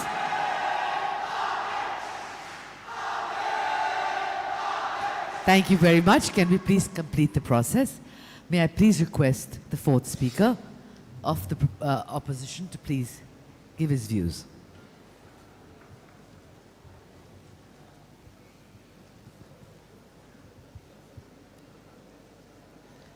Ma'am, may I begin? Absolutely.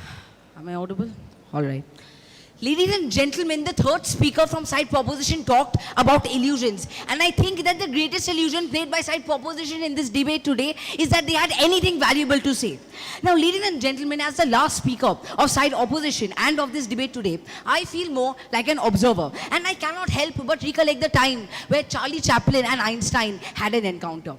Albert Einstein told Mr. Chaplin that, Mr. Chaplin, people admire you even though you have nothing, even though you don't say anything. To which Chaplin replied to Einstein, people admire you too, Mr. Einstein, even though they don't understand a word you say. And ladies and gentlemen, this, I feel, perfectly summarizes the outlook of modern democracy in India. And this is also where the side proposition has fundamentally gone wrong in all of their arguments today.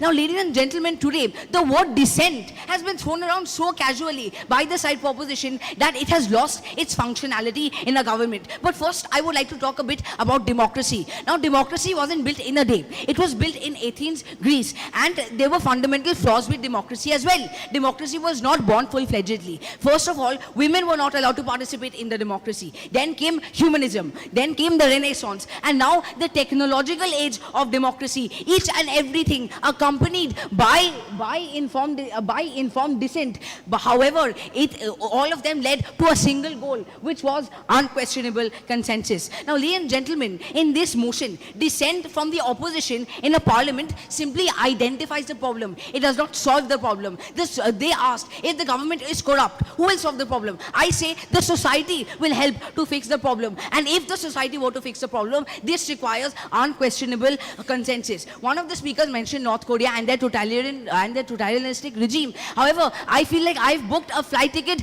to DPRK itself and not Lucknow, because they have painted a completely dystopian picture of what our democracy looks like today. In their speeches today, they have showcased the best of informed dissent and the worst of unquestioning consensus. Ladies and gentlemen, today, even in the Supreme Court, they encourage the youth like us to examine our beliefs and to examine the beliefs of those around us. And on the topic of the Supreme Court, I believe that I owe it to all the youth of India to speak about the Cockroach Janata Party as well. Ladies and gentlemen, today, India has been taken by wildstorm by the movements of the CJP. Ladies and gentlemen, just imagine for a second, one of that unemployed youth comes into this hall today. Both speakers of side proposition and opposition will give brilliant speeches to the government whether they should pass a bill for the unemployed program or not. However, this dissent continues to propel the government. It continues to ask questions to the government, and at the end of the day, the youth still remains unemployed. Why? Because there was no action. There was no place for action to be taken because of this so-called informed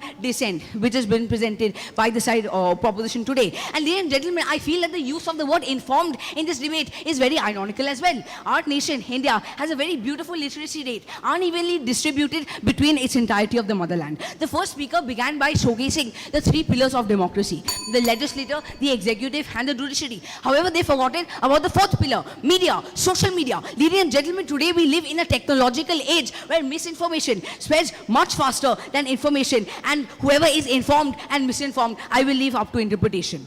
Ladies and gentlemen, it has been widely proclaimed that ignorance is bliss. And I feel that my four compatriots on the other side are the happiest people in the world today because they have completely confused the different forms of government. They've confused governments with aristocracy. And as a science student myself, I would also like to bring about the example of Schrodinger's cat. And I would say, without opening the box, that the arguments have been dead from the beginning. The first speaker of side proposition had ended his speech by speaking about the chemical plants and fertilizers in Sri Lanka. And I agree. Similarly, their speeches on first look seems brilliant. However, when I dug a little deeper, I feel that the government should repel those as well. Thank you very much. Thank you very much. Absolutely brilliant and very engaging, boys. Both opposition and proposition. Thank you so much for a very, very engaging evening. Now the topic is thrown to the floor. If anybody from the floor would like to give their opinion. Oh, Jesus, so many of you. All right. Right in front here. Please identify yourself.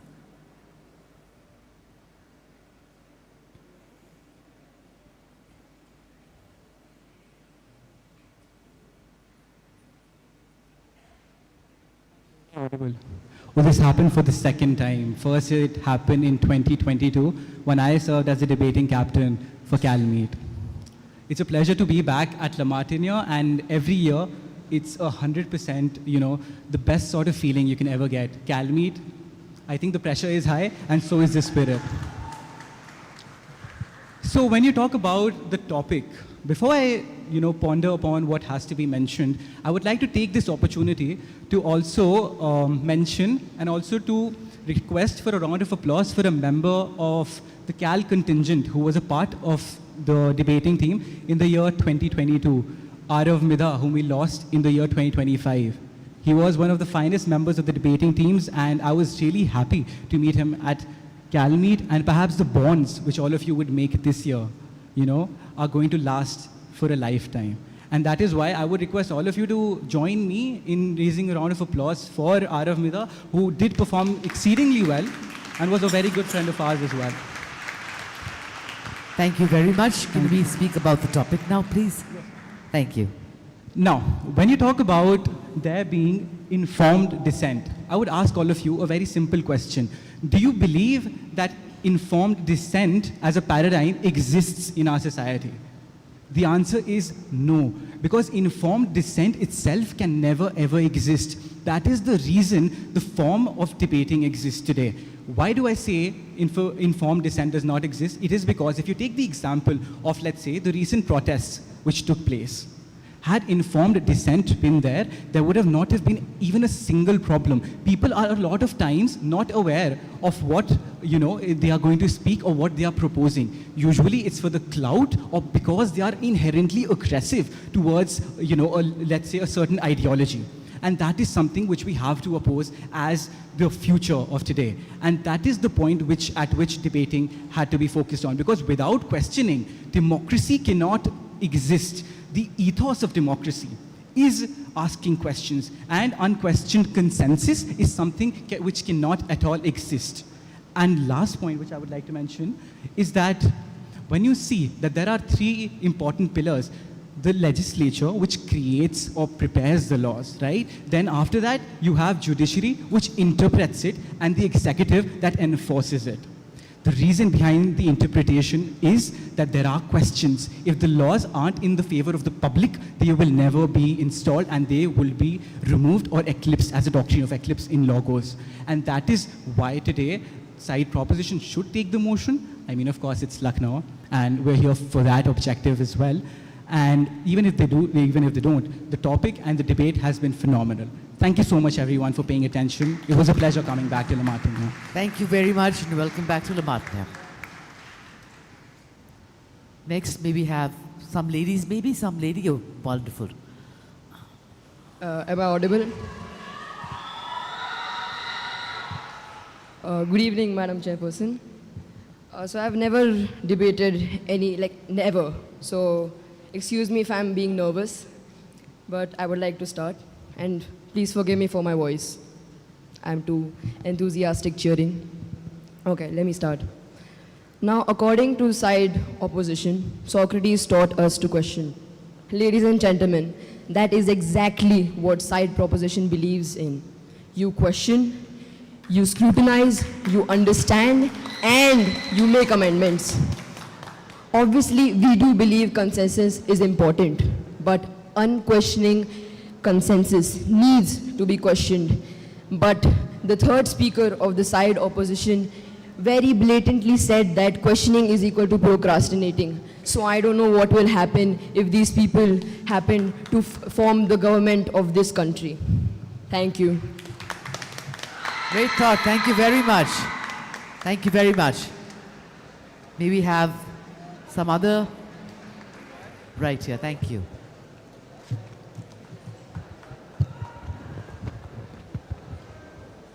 Hello, all right.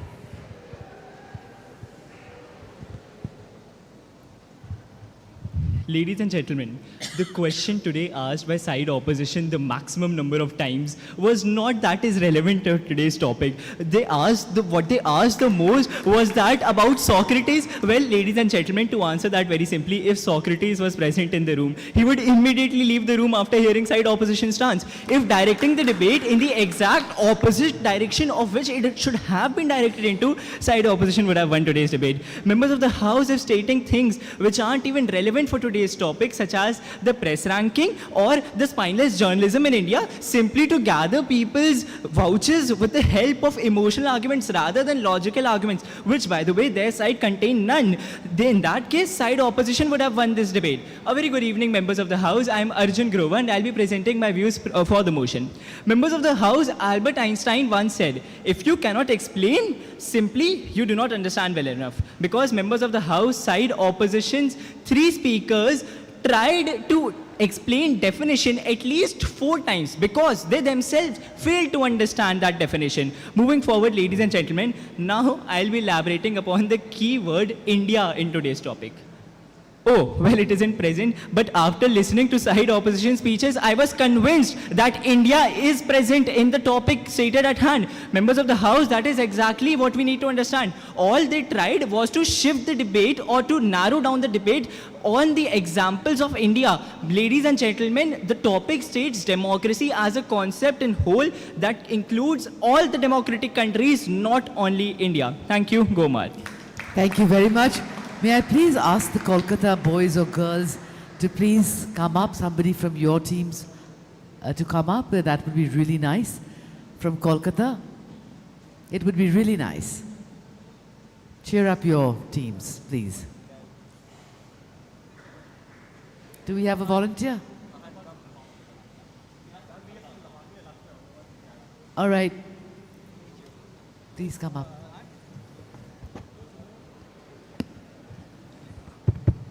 A very good evening to one and all present here. Today, I stand vehemently with the proposition, not because that the case was better, but because I'll get a very harsh scolding from Ma'am Sharma if I clearly speak for the opposition. Moving on to the actual constructives. Members of the House, we need to realize that the democracy definition that the opposition today gave, I don't know where it came from. Whereas, even if they consider the proposition's definition of democracy as something propagated by them rather than what we have been taught in political science, then clearly I don't know what they're talking about. Secondly, I think, I will be a bit political here, I think that staying in Bengal for so many years have made them thought that the democracy definition which the ISC board complies with is a utopian democracy, whereas where they live, it is an actual status. Moving on, members of the House today, they mentioned about the face value of a diamond. But I ask you one simple question. Are you going to talk about the value that diamond holds if it is through exploitation of workers, 12 hours labors of them?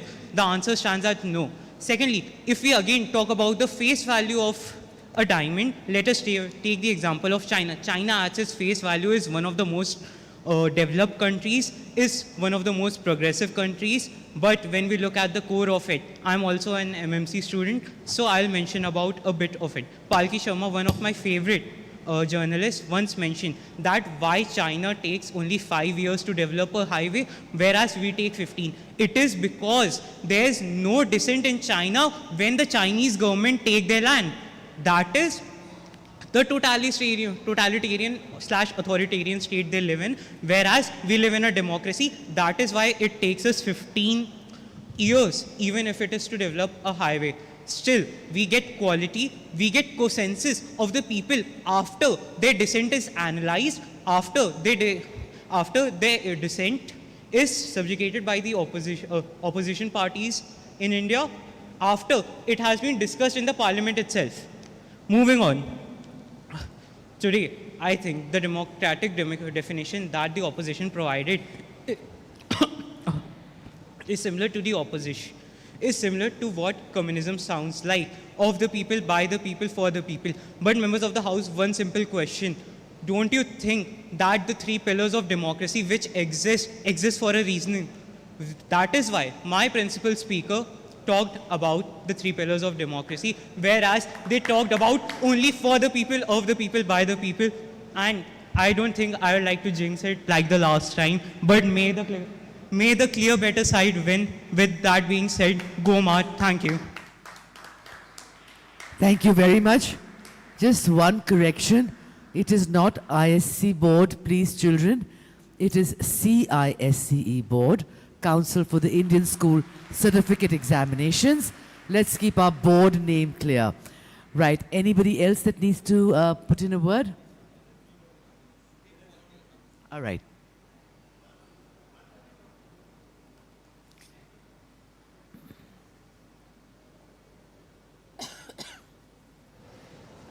I hope I'm audible. So, in my history textbooks, I have studied about history of the Second World War. During the Second World War, there was an unquestioning consensus among the British cabinet that the people of Bengal did not deserve enough food, did not deserve enough resources as compared to the war in Europe. And there was an unquestioning consensus about the genocide of millions of Bengalis in Bengal. And the fact that Winston Churchill was quoted in this debate came as a surprise to me.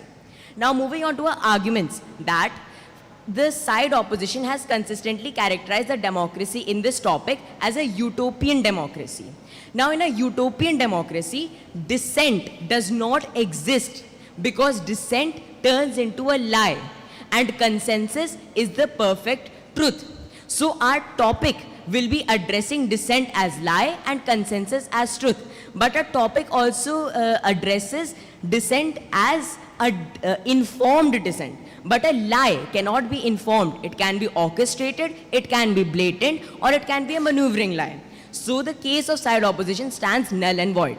I would end my speech with a simple question. Actually, it's not even my question. It's a question which Socrates would have asked if he was here.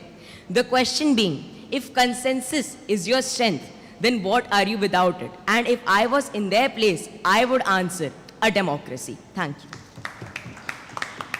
Thank you very much. Okay. Okay. Am I perfectly audible? Okay, thank you. I'll be very short and brief with you. Good evening, members of the House. So, presenting my arguments in a bit. So, understand today what is a democracy. A democracy is a form of government where there are sides that are disagreeing with each other. There are sides that are disagreeing with each other and then coming to a mutual consensus. So, you have to understand that the topic literally states unquestionable consensus. So, how can a democracy progress when there is an unquestionable consensus? And then, the term an ideal democracy was thrown out in this debate quite a few times. So, we have to understand that even in an ideal democracy, you require dissent because, and I'll explain this just right now, because understand this fact that society literally cannot progress if you do not have dissent.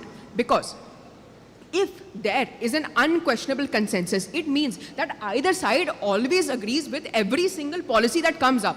Now imagine this fact, that if they agree with every single policy, then there is no dissent on any policy which comes up, which means that any policy can be passed because there is an unquestionable consensus. And with that, I'd like to rest my case. Thank you. Thank you very much.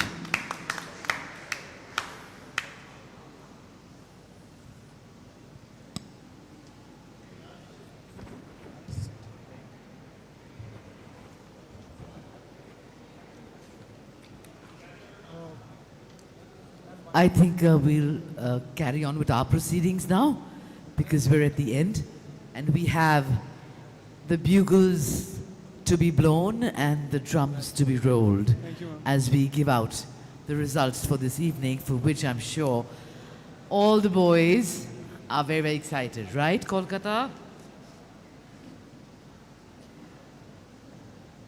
The motion has been carried. Winning team, Martiniere College, Lucknow. Best speaker, Syed Ali Hussain Rizvi. Syed Ali Hussain Rizvi. Thank you very much, the judges. So honored for that result. Thank you very much. Kolkata, you have done exceptionally well. This young gentleman here was excellent. Well done.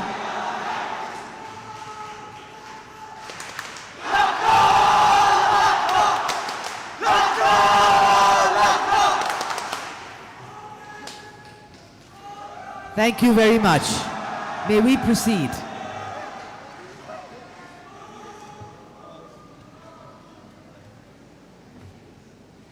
Syed Ali Hussain Rizvi, you're the best speaker. Congratulations.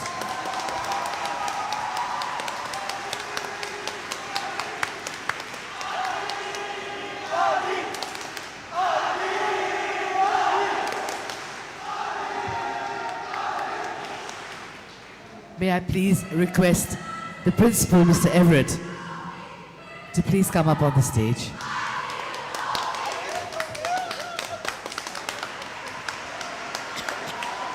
The organizing secretary, Mr. Craig Kerr,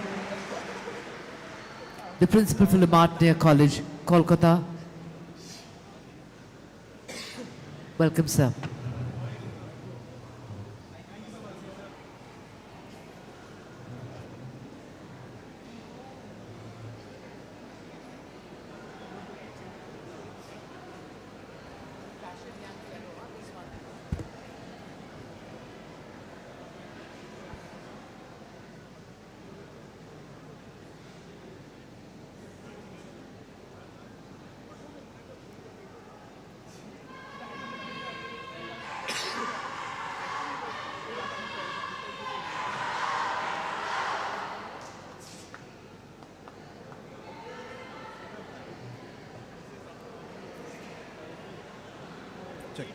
All right,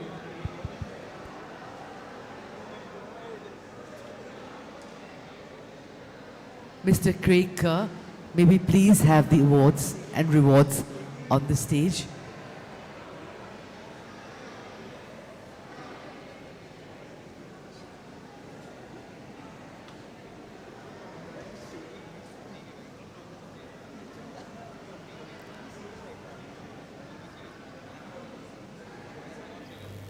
Check.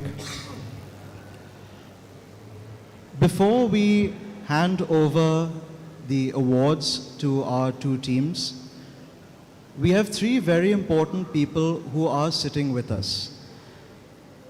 Unlike everyone else, of course, you all were all very excited watching such a dramatic debate. But the three people here who are sitting right in front as judges had to listen to every single word, which, trust me, is a really difficult task, and they really need the biggest applause that this house can give them. So ladies and gentlemen, a huge round of applause for our three judges today for their commitment and effort and giving their time here. We will ask our judges to please join us on stage as they are presented with a token of our gratitude.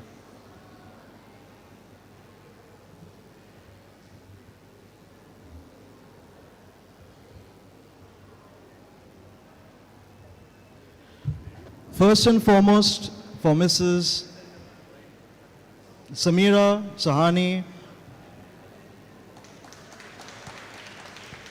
she was very taken up with both teams and their way of speaking. We will get our feedback from her later on. Up next, from Dr. Mitali Tiwari.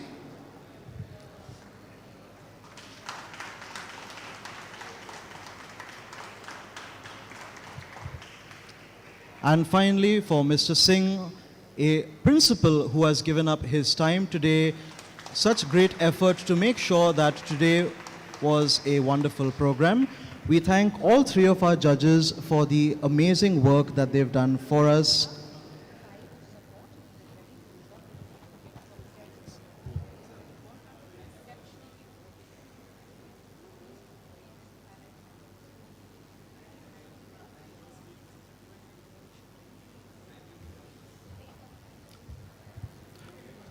All right, everyone, this is the big moment. The runner-up team for this year's Inter-Martiniere Meet 2026 is Le Martiniere for Boys, Kolkata. Let's have a big round of applause for the great effort done. They are represented by Kritam Agarwal, Ranadev Banerjee, Hamza Yasin Siddiqui, and Samrida Chakrabarti.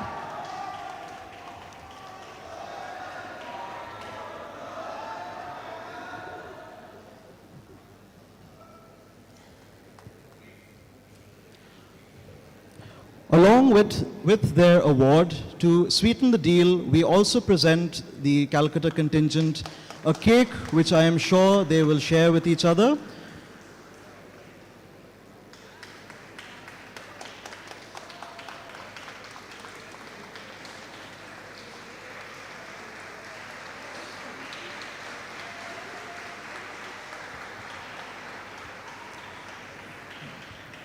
And in a competition of two teams, there has to be one team first and second. Both teams put up a brilliant event. But the winner for this year is Le Martiniere College, Lucknow, presented by Atharv Jain, Kabir Bandari, Syed Ali Hussain Rizvi, and Adit Vaibhav.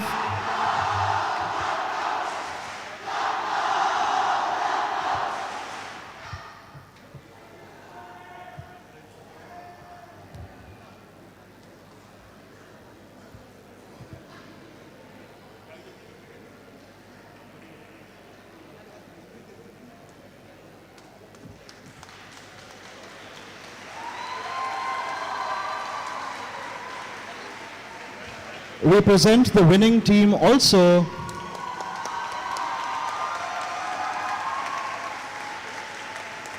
Thank you, team.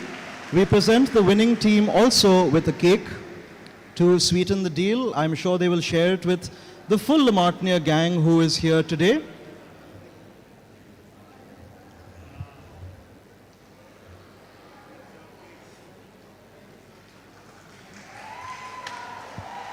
And the final award for today, the individual award, the best speaker for the Inter-Martiniere Meet 2026 goes to Ali Rizvi of Le Martiniere College, Lucknow.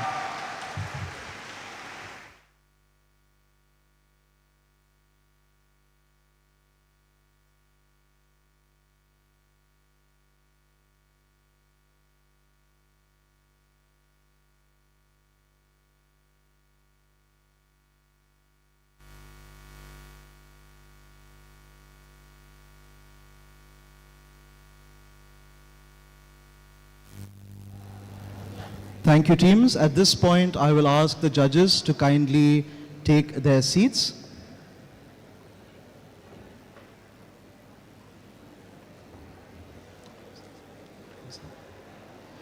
And we will move on to the vote of thanks for today's program.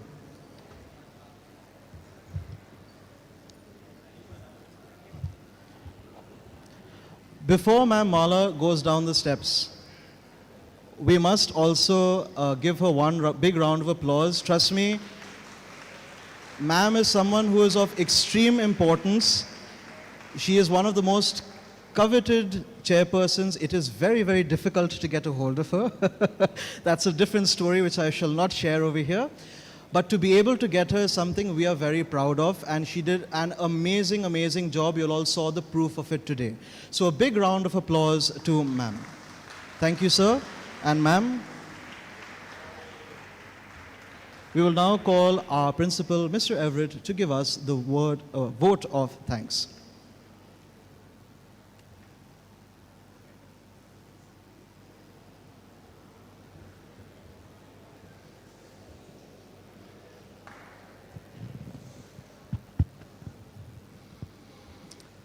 Good evening, ladies and gentlemen, boys and girls. I think as the principal of La Martiniere College, I would firstly like to thank God for this wonderful event.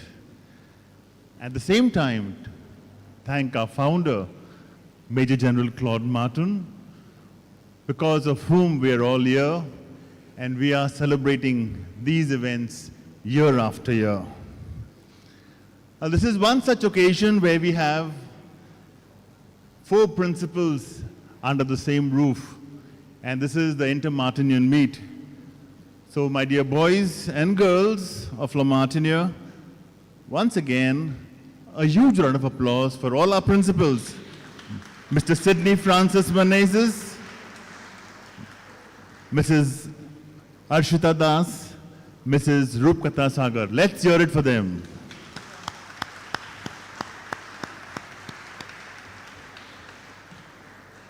Thank you very, very much for being here this evening. I think the mere presence of the principal in a competition means a lot for their students. And believe me, the students that were present today on the stage and off the stage, I really congratulate both of you. Firstly, the real heroes who are on the stage, the teams from Calcutta boys and La Martiniere Lucknow. They were really, really amazing. So let's hear it for them. Thank you, boys.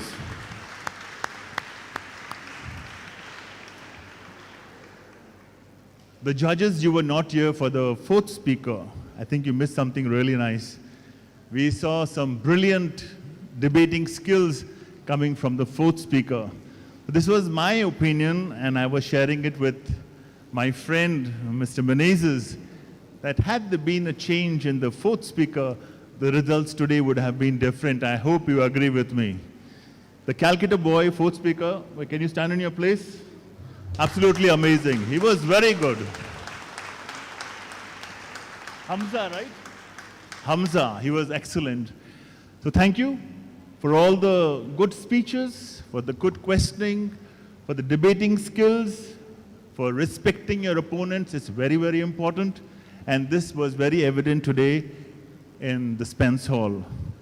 I would like to thank the chairperson for this debate, Dr. Bala Mehra, who has always been so willing to help us.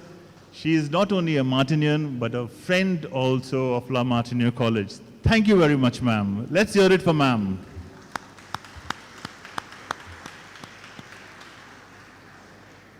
Our judges for this evening, a special thanks to you, Mrs. Sahani, Dr. Tiwari, and Mr. Singh for being here with us this evening, spending a lot of time listening to all the debates so carefully and giving the right judgment for our children. Boys and girls of La Martiniere, let's hear it for our judges. Thank you so very much.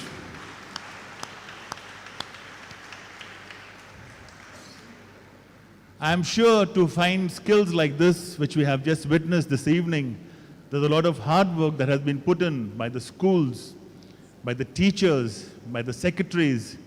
So here I would like to thank the secretaries of both the schools of La Martiniere Lucknow and also the La Martiniere Boys Calcutta. So the names I'm not very sure, but Mr. Craig Kerr is one, and Mr. Manas Dev, if I'm not wrong. Both of you are required to come up. You need a special applaud. Mr. Manas, wherever you are, please come up. The people would like to see you. Both of you have done a wonderful job in training our children, and both the schools today, this evening, put up a brilliant show. So let's hear it from Mr. Manas and Mr. Krekker. Thank you so much, both of you gentlemen. Excellent show.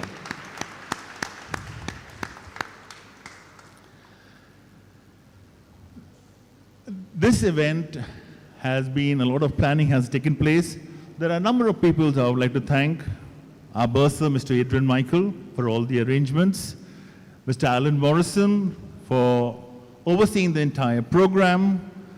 The head of junior school, Mrs. Everett, and Mrs. Malkai, head of the preparatory department. Our CCA coordinator, Mr. Harpreet Singh, for checking all the logistics and requirements during the various events. The debating secretary, we just thanked him, but he did a wonderful job. He's been here since morning.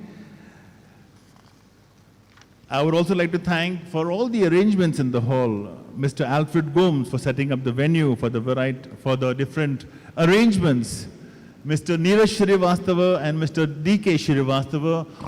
These are the people who are making sure that this event is going live throughout the world. So the media team, the boys, and the teachers, I think we need to give them a huge round of applause.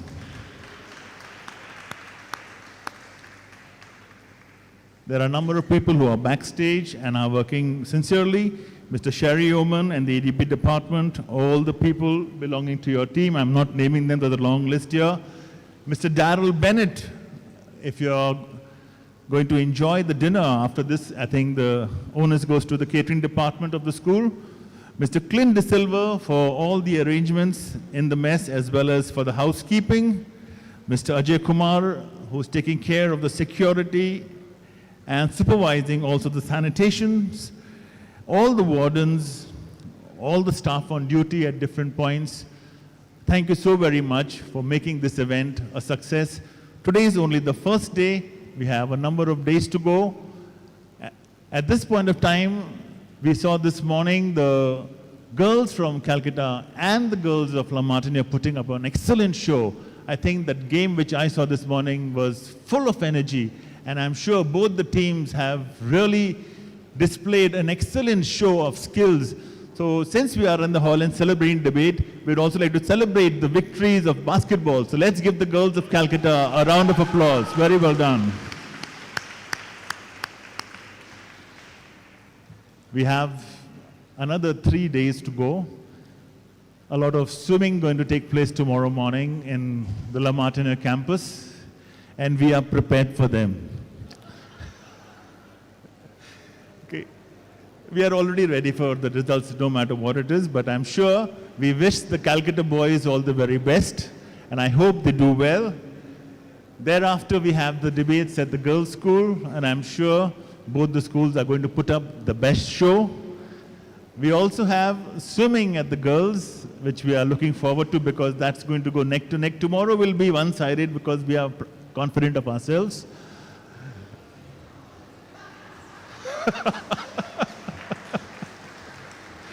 And last but not the least, the soccer match, the football match on the final day, we all look forward to. So my dear friends, so far the events have gone off very well. You have to respect each other. You have to have competition, but it should be friendly. Remember, I told you on day one, all competitions where you learn from each other, it's more important. Today we witness wonderful skills from both the sides. Team opposition and proposition put up their points very well. And mind you, the topic was not an easy topic. It was a tough topic. We had Calcutta, we had a system where the topic was chosen by the boys from Calcutta, and then we had to put up a toss to choose whether you are going to be the opposition or proposition, but there again Calcutta won. So after winning two, the topic and the toss, I think the boys of La Martiniere were kind enough to win at least the third event. And this is happening after 8 years, so let's hear it for the boys, the La Martiniere boys Lucknow. Thank you so much.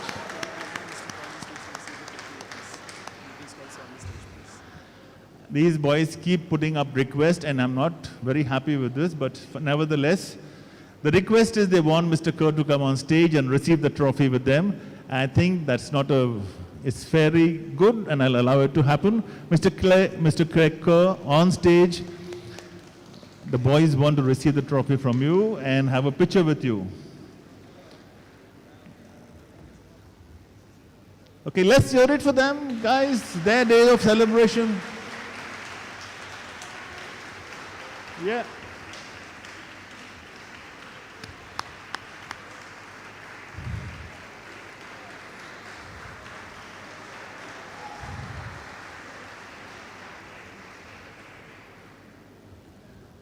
At this point of time, I would also like to thank all the parents who have come here this evening. Your presence here gives a lot of meaning, because parents also are the ones who are after the children, making sure the practices go well, making sure their performance what is seen on stage. So a round of applause for our parents from both Calcutta and Lucknow. Thank you so much for being part of this competition. I see a lot of guests also with us. I see all Martinians with us, the president of the Committee of all Martinian Secretaries here. So welcome and thank you for being part of this event. And thanks to each and every one of you, teachers from La Martiniere, the guests, the people all who are here. And I will be happy if you could join me and the team of La Martiniere after this event at the Principal's Lawn for a combined, we'll have dinner together. So thank you very much. God bless you all. Good night for today.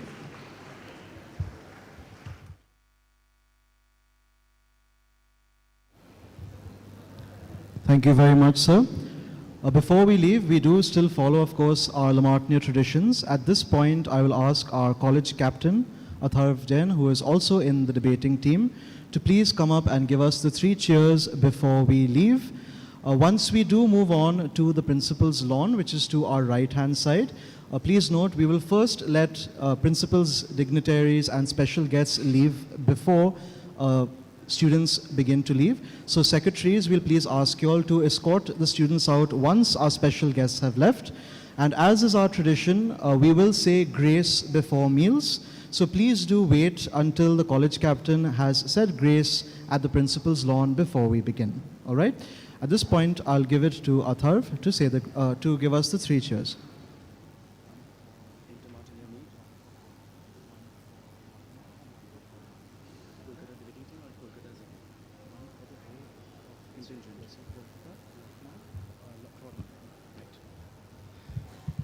Good evening, everyone. As the college captain, it is my immense pleasure to propose 3 cheers, as is Martiniere tradition. So I encourage you to please join me. 3 cheers for Kolkata. Hip, hip, hip. Hip, hip, hip. Hip, hip, hip. And now 3 cheers for Lucknow. Hip, hip, hip. Hip, hip, hip. Hip, hip, hip. And finally, 3 cheers for our founder, Major General Claude Martin. Hip, hip, hip. Hip, hip, hip. Hip, hip, hip. Thank you so much.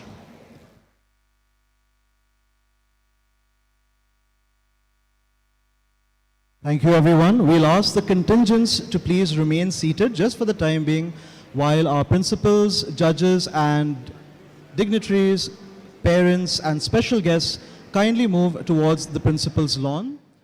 Secretary